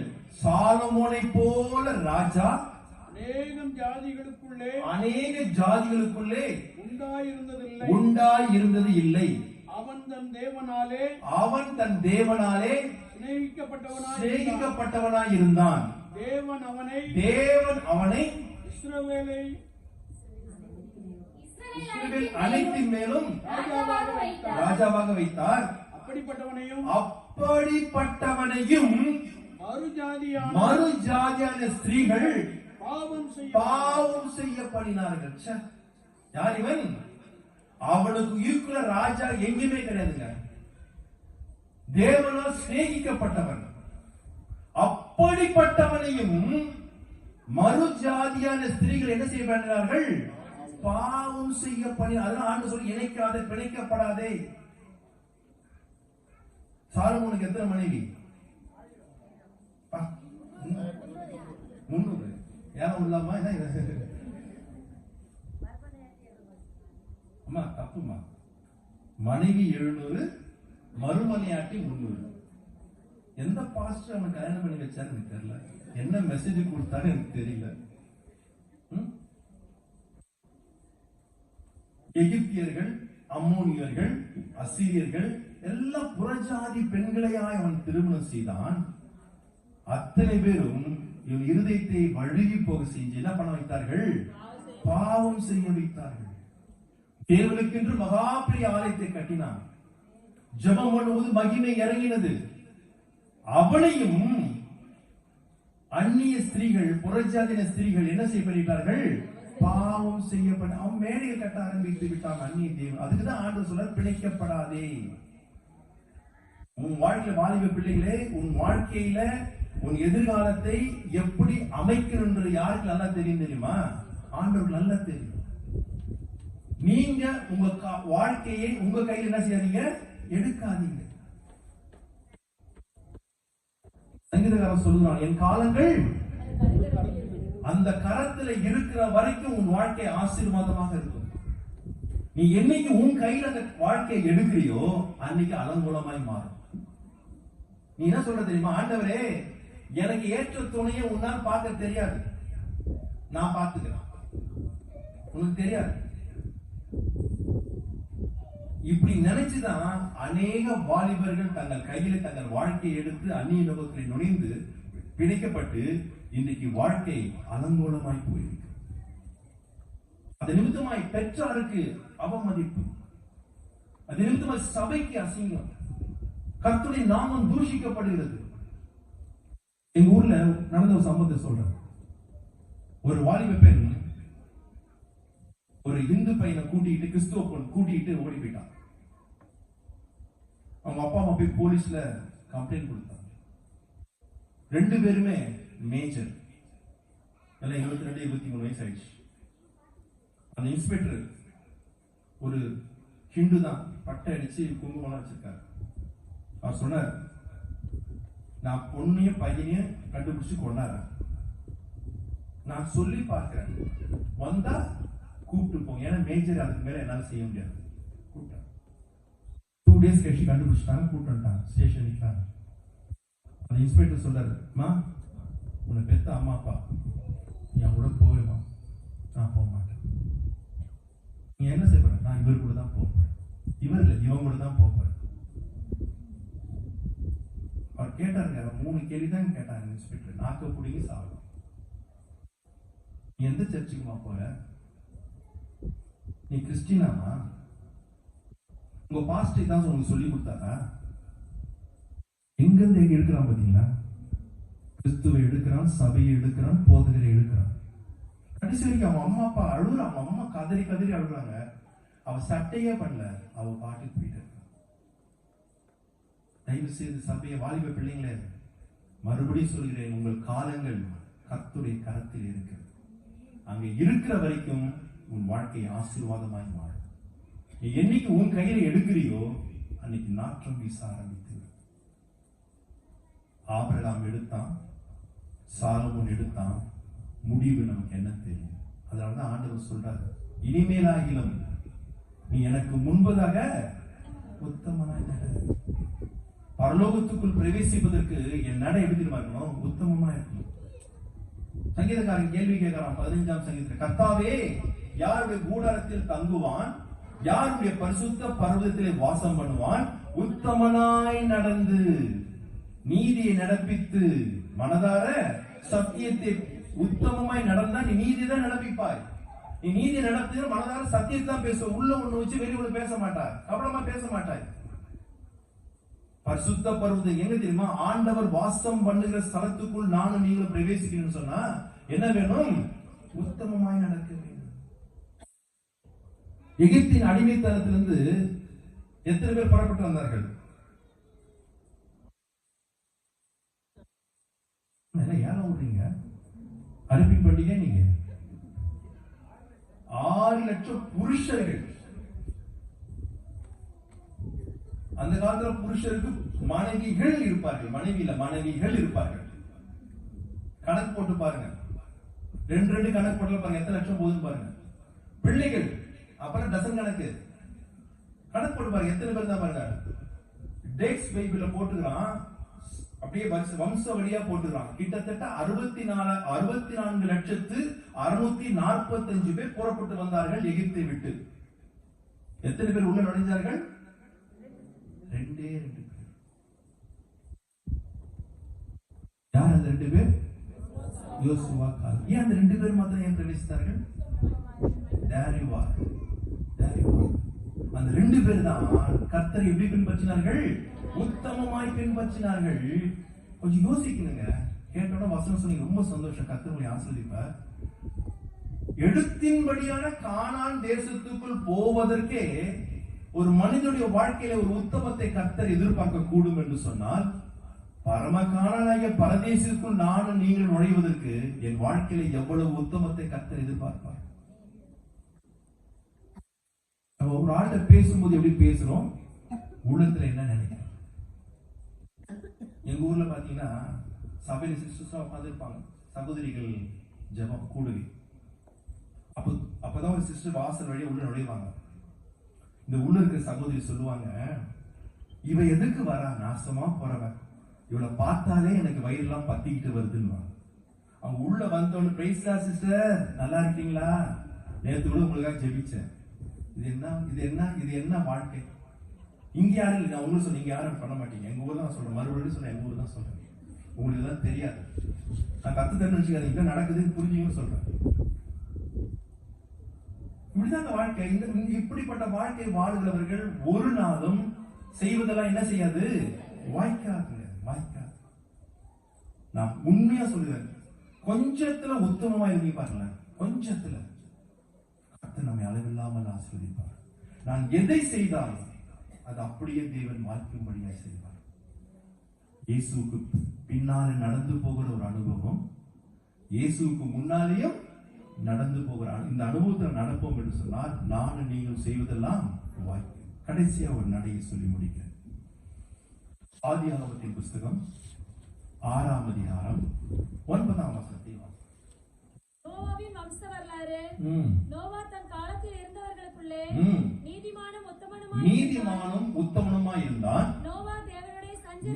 நோவா தேவனோடு கூட சஞ்சரித்துக் கொண்டிருந்தான். போதும், அவன் உத்தமனாய் இருந்ததுனால, நீதிமானாய் இருந்ததுனால யார் கூட நடக்கலாம்? ஆஹா, என்ன வாழ்க்கைங்க, என்ன அனுபவங்க. நாம் ஆண்டவருக்கு பின்னால நடக்கிறது மாத்திரமல்ல, ஆண்டவருக்கு முன்பதாக உத்தமமாய் நடக்கிறது மாத்திரமல்ல, ஆண்டவரோடு சேர்ந்து ஒன்னா நடக்கணுங்க. அப்படி நடந்தால் நானும் நீங்கள் செய்வதை எல்லாம் தேவன் வாய்க்கும்படியே செய்வார். கூட அப்படியே கூடயே நடந்து போகும். என்ன ஒரு அனுபவம், என்ன ஒரு அனுபவம். இந்த வாழ்க்கையை நாம் வாழ கற்றுக்கொள்ள வேண்டும், வாழ கற்றுக்கொள்ள வேண்டும். அந்த வசனம் எப்படி ஆரம்பிக்குது? நோவாவின் வம்ச வரலாறு என்ன அர்த்தம்? வம்ச வரலாறு அர்த்தமா என்ன? திட்டுறீங்களா, வாழ்த்துறீங்களா? மத்திய 1ஆம் அதிகாரம் வாசிருக்கீங்களா? வம்ச வரலாறு. இவர் இன்னாரை பெற்றார், அவர் இன்னாரை பெற்றார், இவர் இன்னாரை பெற்றார், இப்படி வம்ச வரலாறு வரும். பாத்துருக்கீங்களா? அந்த வம்ச வரலாறு தான் அங்க வந்திருக்கணும். ஆனா என்ன சொல்றாங்க தெரியுமா ஆண்டவர்? நோவாவின் வம்ச வரலாறு என்ன தெரியுமா? தன் காலத்திலே இருந்தவர்களுக்குள்ளே. அப்ப எந்த காலத்தில் இருந்தான்? எந்த காலத்தில் இருந்தான்? 5ஆம் அதிகாரம் 5ஆம் வசனம் 6ஆம் வசனம் அடி மேல பாருங்க. மனுஷனுடைய அக்கிரமம் பூமியிலே பெருகினது என்று அவன் இருதயத்தின் நினைவில் தோற்றமெல்லாம் நித்தமும் பொல்லாதது என்று கர்த்தர் கண்டு தாம் பூமியிலே மனுஷனை உண்டாக்கினதற்காக கர்த்தர் மனஸ்தாபப்பட்ட காலம். என்ன காலம்? ஆண்டவர் ஐயோ போய் இந்த மனுஷன் நான் படைச்சேன் பாரு அப்படின்னு மனஸ்தாபப்பட்டு அவர் ரொம்ப மனம் நொந்து பேசக்கூடிய அந்த காலத்திலே நோவா எப்படி இருந்தானா? நீதிமானும் உத்தமனும் தேவனோடு கூட செஞ்சிருக்கான். நம்மளுக்கு எல்லாருக்கும் ஒரு நல்ல செய்தி, குட் நியூஸ். இதுதான் குட் நியூஸ். நானும் நீங்களும் இப்பொழுது வாழ்ந்து கொண்டிருக்கிற காலம் அந்த காலம் தான். நோவா வாழ்ந்த காலத்துல மனுஷனுடைய நினைவுகள் எப்படி இருந்தா? அக்கிரமம் பூமியில பெருகிருக்கா, பெருகலையா? நித்தம் மனுஷனுடைய நினைவு தோற்றதெல்லாம் பொல்லாதது. அந்த காலத்துல வாழ்ந்து கொண்டிருக்கிறோம்.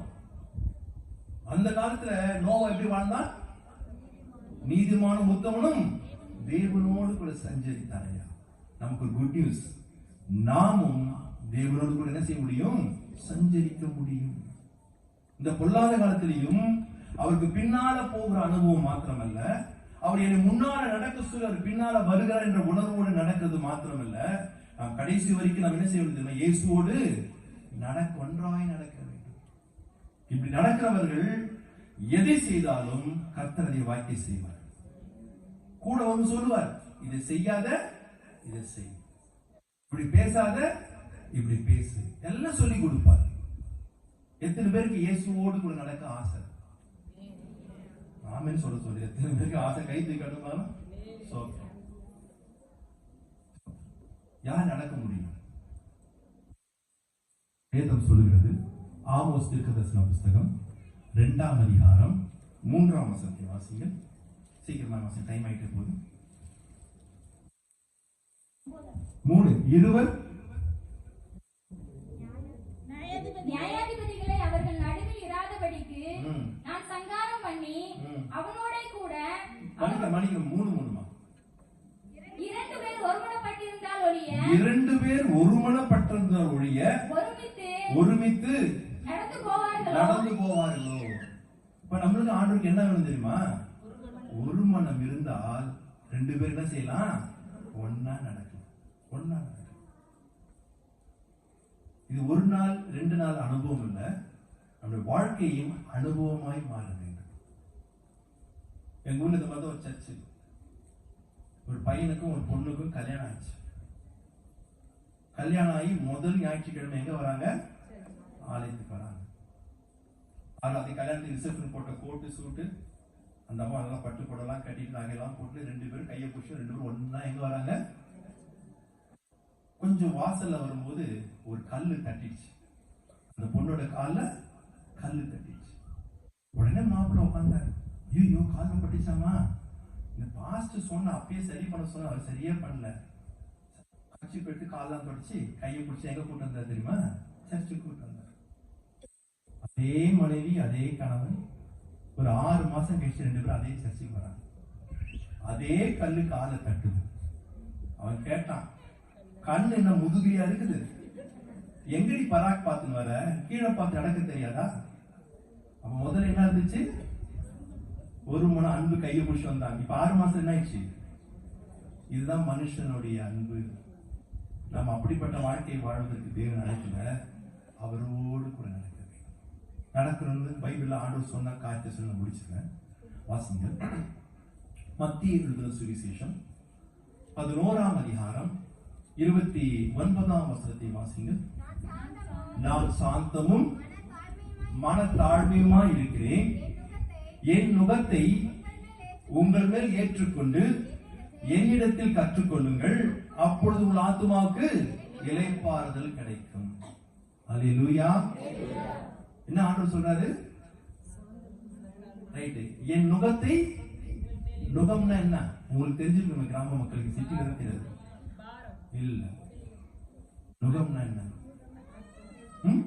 கிராம மக்களுக்கே தெரியலையாமா? 2 மாட்டையும் இணைக்கிறதுக்கு முதல்ல கழுத்துல ஒரு குத்து வைப்பாங்க இல்ல, அதுக்கு பேர் தான் நுகம். இயேசு சொல்றாரு, என் பக்கத்துல வா, நம்ம 2 பேரும் சேர்ந்து என்ன செஞ்சுக்கலாம்? ஒரு நுகத்தை கூட்டிக் கொள்ளலாம். நீ என்னோடு கூட நடந்து வா, நீ செய்வதெல்லாம் நான் என்ன செய்வேன்? வாய்க்கை செய்வேன் சொல்றாரு. நீங்க மத்தேயு, மார்க்கு, லூக்கா, யோவான் 4 சுவிசேஷத்தை வாசித்து பாருங்கள். இந்த ஒரு இடத்துல தான் என்னிடத்திலே வந்து கற்றுக்கொள்ளுங்கள். எப்ப கற்றுக் கொடுப்பார் தெரியுமா? நாம் அவரோடு கூட இணையும் பொழுது. எத்தனை பேருக்கு அந்த நுகத்தில் அவரோடு கூட இணைஞ்சு நடக்க வேண்டும் என்ற வாஞ்சை இருக்கு, ஆசை இருக்கு? சொல்லுங்க, கை தூக்குமா? எத்தனை பேருக்கு இருக்கு? சும்மா தூக்கிடாதீங்க. அப்படி நடந்து போகும்போது செல்ல ஓபன் பண்ண முடியாது. சும்மா கை தூக்கி எல்லாம் கும்பல்ல கோஷம் போடக்கூடாது. வாட்ஸ்அப் நோண்ட முடியாது, இன்ஸ்டாகிராம்ல ரீல் போட முடியாது, பேஸ்புக்ல உட்காந்து நீ எல்லாம் லைக்ஸ் கொடுக்க முடியாது, ஒண்ணும் செய்ய முடியாது. ஒழுங்கா போடுவோம். எத்தனை பேர் இப்ப போறதுக்கு ஆசை? கை தூக்குமாலாம் செல்லு தூக்கி காணிக்க பேரை போட்டுக்கோங்க. எல்லாம் யாரும் கொண்டு போக கூடாது. 10 செல்லி விழுந்து இன்னைக்கு பேச்சு இல்லைங்க, ரியல்ங்க. வாழ்க்கை என்பது ஒரு பேச்சு, ரியாலிட்டி. அந்த நிலைக்கு நம்ம வந்துட்டோம்னு சொன்னா அவர் கற்றுக் கொடுப்பார். நீ ஒரு இன்டர்வியூக்கு போறியோ, இல்ல ஒரு வேலைக்கு போறியோ, இல்ல ஒரு திருமண காரியமோ என்ன வந்தாலும் சரி, உனக்கு ஆண்டவர் இப்படி செய்யி, இங்க போ, இப்படி பேசி, இந்த பண்ணு, இப்படி எல்லாவற்றையும் எனக்கும் உங்களுக்கு கற்றுக் கொடுக்க என் தேவன் ஆயத்தமாக இருக்கிறார். அந்த கற்றுக் கொடுக்கிறபடியே நானும் நீங்களும் வாழ்க்கையை வாழ ஆரம்பிச்சிட்டோம் சொன்னா, நானும் நீங்க எதை செய்தாலும் தேவன் வாய்க்கப்படுவார். அப்படி கூடயே நடக்கணும். அப்படிதான் நடந்தான். இத்தனை முழ நீளம்னா அத்தனை முழ நீளம் தான் படகு, இத்தனை முழ அகலனா அத்தனை முழ அகலம் தான் படகு, இத்தனை முழ உயரம்னா அதான் சொன்னபடி ஒரு மில்லி மீட்டரோ ஒரு இன்ச்சோ முன்ன கூட்டவோ குறைக்கோ நோவ செய்யவே இல்லை. சொன்னபடியே செஞ்ச சொல்லி கொடுத்தாரு. இப்படி பண்ணு, இது நடக்கும், அப்படி நடக்கும், எல்லாம் சொல்லி கொடுத்தாரு. சொன்னபடியே செய்தான். முதலாவது நியாயத்தீர்ப்பில் நோவாவும் அவன் குடும்பமும் காக்கப்பட்டுச்சு. அது சீக்கிரத்துல செகண்ட் ஜட்ஜ்மெண்ட் வரப்போகிறது. நானும் நீங்களும் காக்கப்பட வேண்டும் என்று சொன்னார். நானும் நீங்களும் என் குடும்பமும் குடும்பம் காக்கப்பட வேண்டும் என்று சொன்னார். நாம் நோவா தேவனோடு கூட ஒன்றாய் நடந்து போனது போல நாம் என்ன செய்ய வேண்டும்? நடக்க கற்றுக்கொள்ள வேண்டும். நிறைய பேர் உள்ளத்துல ஐயோ, இந்த ஒரு அம்மா சொன்னாங்க, நுகம்னா என்ன சொன்னாங்க? பாரம். அப்கோர்ஸ் பாரம். ஏன் பாரமாகும் தெரியுமா? வண்டியில வெயிட் வச்ச உடனே அது பாரமாகும். இப்ப அடுத்த வருஷம் 30ஆம் வருஷம் வாசிங்க, நல்ல கவனிங்க. இயேசு சொல்றது, அந்த அம்மா பாரம் சொல்றதுக்கு விளக்கம் கொடுக்குறாரு. என் நுகம் மெதுவாயும், இங்கிலீஷ்ல படிச்சு பாத்தீங்கன்னா ஈஸி அண்ட் லைட். எப்படியா? Easy and light. வெயிட் கிடையாது, லைட். ஏன் தெரியுமா? எவ்வளவு பாரம் ஏறினாலும் உன்னை சுமக்க என்னை ஆண்டவர் விட மாட்டார், அவர் சுமப்பார். கர்த்தர் மேல் உன் பாரத்தை, அவர் உன்னை நீதிமானை சேர்ந்துக்கணுங்க, இணைங்க. ஆனா உங்களுடைய மாம்சத்தின் கிரியைகள், இந்த சிற்றின்பங்கள் இங்கெல்லாம் அங்க நடக்காத, செய்ய முடியாது. ஒழுங்கா போகணும், ஒழுங்கா போகணும். சொல்லி கொடுத்துட்டே வருவார். ஆவிக்குரிய வாழ்க்கையாக இருக்கட்டும், உலக பிரகாரமான வாழ்க்கையா இருக்கட்டும், இல்ல உங்கள் ஊழியமா இருக்கட்டும், உங்க பிசினஸா இருக்கட்டும், எதுவா இருந்தாலும் என்னிடத்திலே வந்து கற்றுக்கொள்ளுங்கள். யாருக்கு கற்றுக் கொடுப்பார்? அவரோடு கூட இணைகிறது. அந்த இணைஞ்சி நடக்கும் போது, அவர் சொல்றபடி செய்யும் பொழுது, நான் செய்வதெல்லாம் வாய்க்கும். எத்தனை பேர் இப்படி நடக்கலாம்னு வாஞ்சிக்கிறீங்க? எத்தனை பேருக்கு அது ஆசை இருக்கு? நம்ம எல்லாம் கண்களை மூடுவோம், கண்களை மூடுவோம். சகோதரர்கள் எல்லாரும் தலைகளையும் மூடுவோம். தேவ சமூகத்திலே நாம் தேவனுடைய பாதத்திலே அமர்ந்திருக்கிறோம் என்ற உணர்வோடு கூட சகோதரி எல்லாம் தலைகளை மூடி கேட்ட சத்தியத்துக்கு நேராக நம்முடைய உள்ளான மனுஷனை கொண்டு வந்து நிறுத்துவோம். என் ஆவிக்குரிய வாழ்க்கையின் பிரயாணம் எப்படி போயிட்டு இருக்கு? துன்மார்க்குடைய ஆலோசனையை கேட்டு அப்சலோம் அகித்தோப்பேல் 2 பேரும் அகாலமாய் மறைந்தது போல நம்முடைய வாழ்க்கையின் ஓட்டம் முடிய வேண்டும் என்று வாஞ்சிக்கிறீங்களா? அந்த முடிவு யாருக்கு வேணும்? அதான் சங்கீதக்காரன் சொல்றேன், என் பிள்ளையின் வாழ்க்கையே துன்மார்க்க பேச்சு கேட்டுதான் போச்சியா. சபையே, அந்த துன்மார்க்க ஆலோசனையில நடவாது. துன்மார்க்கன் வெளியே இல்ல, பரிசுத்த ஸ்தலத்துக்கு போக்கும் வரத்துமான துன்மார்க்கன். சபைக்கு வந்துட்டு போய் துன்மார்க்கமாய் பேசிக்கொண்டு, துன்மார்க்கமாய் ஆலோசனை கொடுத்துக்கொண்டு, துன்மார்க்கமான ஆலோசனை நடப்போம் என்று சொன்னால், நானும் நீங்கள் செய்வது ஒன்றும் வாய்க்கணும் சொன்ன முதல்ல அப்படி நடக்கக்கூடாது. எப்படி நடக்கணும்? என் ஆடுகள் என் சத்தத்துக்கு செவி கொடுக்கிறது நான் அறிந்திருக்கிறேன், அவைகள் என் பின்னே வருகிறது. சபையே, இயேசுவுக்காக எதை இழந்தாலும் என் ஆண்டவர் 100 மடங்கு திரும்ப கொடுக்க வல்லவராக இருக்கிறார். 100 மடங்கு திரும்ப கொடுக்க வல்லவராக இருக்கிறார். இம்மையில் மாத்திரமல்ல, மறுமையிலும் நித்திய ஜீவனை கொடுத்து உன்னை அவரோடு கூட யுகா யுகமாக வைத்துக் கொள்ள என் ஆண்டவர் ஆயத்தமா இருக்கிறார். இயேசுக்கு பின்னால வாங்க. அவர் வார்த்தையை கேட்டு அதன்படியே பின்னால வாங்க. அவர் இருக்கிற இடத்திலே நம்மை கொண்டு போய் உட்கார வைத்து நம்மை அழகு பார்க்கிறவர் தான் என் ஆண்டவராய் இயேசு கிறிஸ்து. அப்படியே அவர் பின்னால நடந்து வருகிறார், நான் முன்னால நடக்கிறேன் என்ற உணர்வோடு கூட. மனம் போல நடக்காத, உத்தமமாய் நட. எடுத்தின்படியான கானான் தேசத்துக்கே ஒரு மனுஷன் உள்ளே நுழையணும்னு சொன்னார். ஒரு உத்தமத்தை என் தேவன் எதிர்பார்க்க கூடும் என்று சொன்னார். பரலோகத்தில் பிரவேசிப்பதற்கு எப்படிப்பட்ட உத்தமத்தை நாம் வாழ வேண்டும்? கபடி இல்லாத வாழ்க்கை, மாயமாலம் இல்லாத வாழ்க்கை, துன்மார்க்கமான ஆலோசனைக்கு செவி கொடுக்காத வாழ்க்கை, அந்நிய நுகத்திலே பிணைக்கப்படாத ஒரு வாழ்க்கை. தேவனோடு கூட பிணைக்கப்பட வேண்டும், அந்நிய நுகத்தில் அல்ல, தேவனோடு கூட பிணைக்கப்பட வேண்டும். நோவா தேவனோடு பிணைந்தான், அந்நிய ஜனங்களோடு பிணைக்கல. அவன் குடும்பமும் பிணைக்கப்படல. கர்த்தர் நியாயத்தீர்ப்பிலே தப்பித்துக் கொள்ளும்படியாய் உதவி செய்தார். இயேசுவோடு இணைந்து கொள்ளுங்கள், அவரோடு இணைந்து கொள்ளுங்கள், என் நுகத்தை ஏற்றுக்கொள்ளுங்கள், என்னிடத்திலே கற்றுக்கொள்ளுங்கள். உங்களுக்கு கற்றுக் கொடுக்க இயேசு டெய்லி ஆயத்தமா இருக்கார். டெய்லி உங்களுக்கு வழி சொல்ல ஆயத்தமாக இருக்கிறார். டெய்லி உங்களுக்கு ஆலோசனை கொடுக்க ஆயத்தமாக இருக்கிறார். நீ உலகத்தோடு கூட இணைந்து இருக்கிறாயோ, பாய் ஃப்ரெண்ட் கேர்ள் ஃப்ரெண்டோடு கூட இணைந்து வாழ்க்கை ஓடிக்கொண்டிருக்கிறாயோ, அந்நிய நுகத்திலே பிணைக்கப்பட்ட வாழ்க்கையை வாழ்ந்து கொண்டிருக்கிறாயோ, இல்ல மனம் போல இஷ்டம் போல வாழ்ந்து கொண்டிருக்கிறாயோ, நீ செய்வது வாய்க்கணும் சொன்னா இன்றைக்கு எல்லாத்தையும் விட்டுட்டு நீ மனம் திரும்பி இயேசுக்கு பின்ன, இயேசுக்கு முன்ன, இயேசுவோடு கூட நீ நடக்க ஆரம்பித்து பார். இன்று ராத்திலிருந்து நீ செய்வதை எல்லாம் என் தேவன் வாய்க்க வல்லவராக இருக்கிறார். ஆமென்.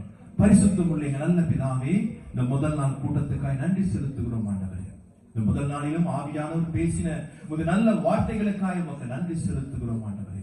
நாங்கள் செய்வது எல்லாம் வாய்க்க வேண்டும், இந்த கிராமத்தில் இருக்கிற மக்கள் செய்வதெல்லாம் வாய்க்க வேண்டும் என்று சொல்லி நீர் பேசின நல்ல ஆலோசனைகளுக்காக, பரலோகத்தின் ஆலோசனைகளுக்காக உமக்கு நன்றி செலுத்துகிறோம் ஆண்டவரே. ஆண்டவரே, நாங்கள் இன்று முதல் உம்மை பின்பற்றி வர, உமக்கு முன்பதாக உத்தமமாய் நடக்க, உம்மோடு கூட இணைந்து கொண்டு நுகத்தை ஏற்றுக்கொண்டு உம்முடைய வார்த்தையை கேட்டு நடக்கத்தக்கதாக, உம்மிடத்தில் காரியங்களை கற்றுக்கொண்டு நடக்கும்படியாக ஆவியானவர் எங்களை எல்லாரும் ஒப்பு கொடுத்து ஜெபிக்கிறோம் அப்பா. ஆவியானவருக்கு பலனையும் கிருபையும் கொடுத்து நாங்கள் செய்வதெல்லாம் வாய்க்கத்தக்கதாக, நாங்கள் உண்மையே பற்றி கொண்டிருக்கத்தக்கதாக, எங்கள் ஜீவிய காலம் முழுதும் உமக்காக உம்மோடு கூட இணைந்து வாழ்கிற வாழ்க்கையை வாழ்ந்து இதே கிராமத்திலே நாங்கள் செய்வதெல்லாம் வாய்க்கை செய்து எங்கள் கொம்பை காண்டாமிருகத்தின் கொம்பை போல உயரப்படத்தக்கதாக எங்கள் ஜீவியத்தை மாற்றும்படியா நாங்கள் ஜெபிக்கிறோம் ஆண்டவரே. ராத்திரி நேரத்தில் முதல் நாளிலே எங்களை முற்றிலுமாய் உங்கள் பாதத்திலே சமர்ப்பிக்கிறோம், எங்களை அப்படியே அர்ப்பணிக்கிறோம். கர்த்தர் எங்களை எடுத்து உருவாக்குவீராக, எங்களை உருமாற்றுவீராக. நாங்கள் உம்மை போல மாற, உம்மோடு கூட நடக்க, நீ இருக்கிற ஸ்தலத்திலே வந்து ஆண்டவரே நாங்கள் வாசம் பண்ணுவதற்கு எங்களுக்கு உதவி செய்வீராக. இந்த பூமியில வாழ்கிற நாட்கள் முழுவதும் நாங்கள் செய்வதெல்லாம் வாய்க்கும்படியாக கர்த்தர் எங்களுக்கு அனுகிரகம் பாராட்டும். வந்த ஒவ்வொருவரையும் ஆசீர்வதியும். துதிகர மகிமை உமக்கே செலுத்தி ஜெபிக்கிறோம் எங்கள் ஜீவனுடைய நல்ல பிதாவே. சபையை சத்தமா சொல்லுவோம். ஆமென், ஆமென், ஆமென். God bless you all. ஹல்லேலூயா. யாவரும் எழுந்து ஒரு பாடலை நாம் பாடுகிற போது தேவனுக்கு நாம் காணிக்கைகளை படைப்போமாக. பாடல் தாளிலே இரண்டாவது பாடலை நாம் பாடுகிற போது தேவனுக்கு உற்சாகமாய் நாம் காணிக்கைகளை படைப்போமாக. பரிசுத்த கூட்டம் நடுவில் ஜோடித்திடும் சுத்த ஜோதியை சிறந்த பாடலை பாடுவோமாக.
You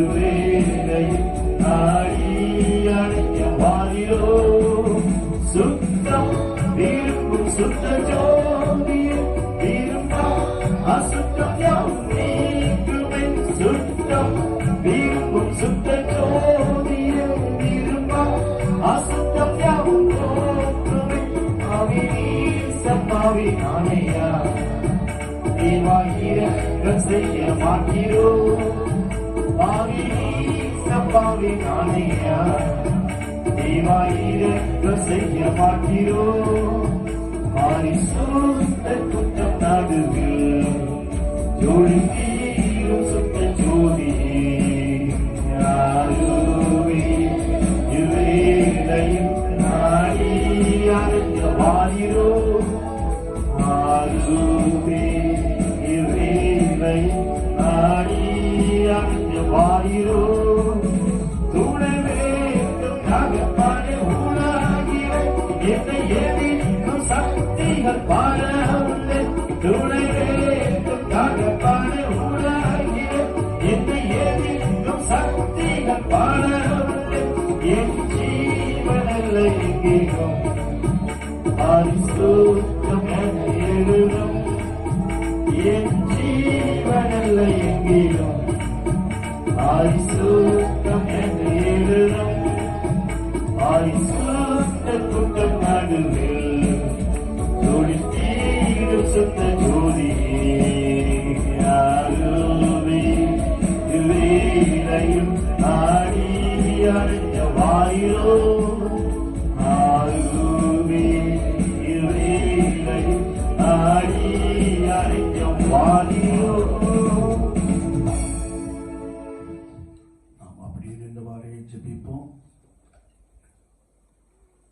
ஆண்டவர் நம்முடைய வார்த்தையை நமக்குள்ளே அனுப்பியிருக்கிறார். இரவிலே உடைய சத்தியத்தை அறிவிப்பது நலம் என்ற வசனத்தின்படியே நம்மை உருவாக்கும்படியாய் அவரோடு கூட நடக்கும்படியாய் பரிசுத்த ஆண்டவர் பலமுள்ள ஒரு வார்த்தையை இந்த இரவிலே நமக்குள்ளே நம்முடைய கிராமத்திற்குள்ளே அனுப்பியிருக்கிறார். யாரெல்லாம் தங்களை கர்த்தருக்கென்று அர்ப்பணித்துக் கொள்ளுகிறார்களோ அவருடைய வாழ்க்கையிலே செய்கின்ற எல்லா காரியத்தையும் அவர் வாய்க்கப்பட்டு போதுமானவராக இருக்கிறார். ஒரு விஷயம் நம்மையும் நாம் கொண்டு வந்த காணிக்கையையும் கர்த்தருடைய சமூகத்திலே அர்ப்பணித்துக் கொள்ளுவோம். நேசிக்கிற நல்ல ஆண்டவரே, இந்த வேலைக்காக நாங்கள் நமக்கு ஸ்தோத்திரம் செலுத்துகிறோம். நீர் எவ்வளவா எங்களை நேசிக்கிறீர் என்பதை உடைய வசனத்தின் மூலமாக நாங்கள் ஆழமாய் அறிந்திருக்கிறபடியினாலே உம்மை ஸ்தோத்திரிக்கிறோம் பிதாவே. வார்த்தையை உடைய ஜனங்களுக்குள்ளே உடைய அன்பின் நிமித்தமாய் உடைய நேசத்தின் நிமித்தமாய் ஆண்டவரே உமக்குள்ளே உருவாக்கும்படியாய் நீர் அனுப்பி கொண்டே இருக்கிறீர். நாங்கள் உமக்கு நன்றி செலுத்துகிறோம். ஐயாகவே உம்மோடு கூட நடக்கக்கூடிய அந்த சாக்கியத்தை பெற்ற ஜனமாய் எப்பொழுதும் காணப்பட பரிசுத்த ஆவியானவர் உதவி செய்யும்படியாய் நாங்கள் வேண்டு நிற்கிறோம். அதற்காக எங்களை சமூகத்திலே தாழ்த்தி அர்ப்பணிக்கிறோம். நாங்கள் கொண்டு வந்த காணிக்கையை, பொருள் காணிக்கையை ஆண்டவரே உமக்கென்று அர்ப்பணித்து ஜெபிக்கிறோம். வாழ்க்கையிலே உம்மை உறுதியாய் பற்றி கொண்ட மனதை உடையவர்களாக எப்பொழுதும் காணப்பட பரிசுத்த ஆவியானவர் அதிகமாய் உதவி செய்வீராக. வந்திருக்கிற ஜனங்களை இப்படி கரத்திலே அர்ப்பணித்து ஜெபிக்கிறோம்.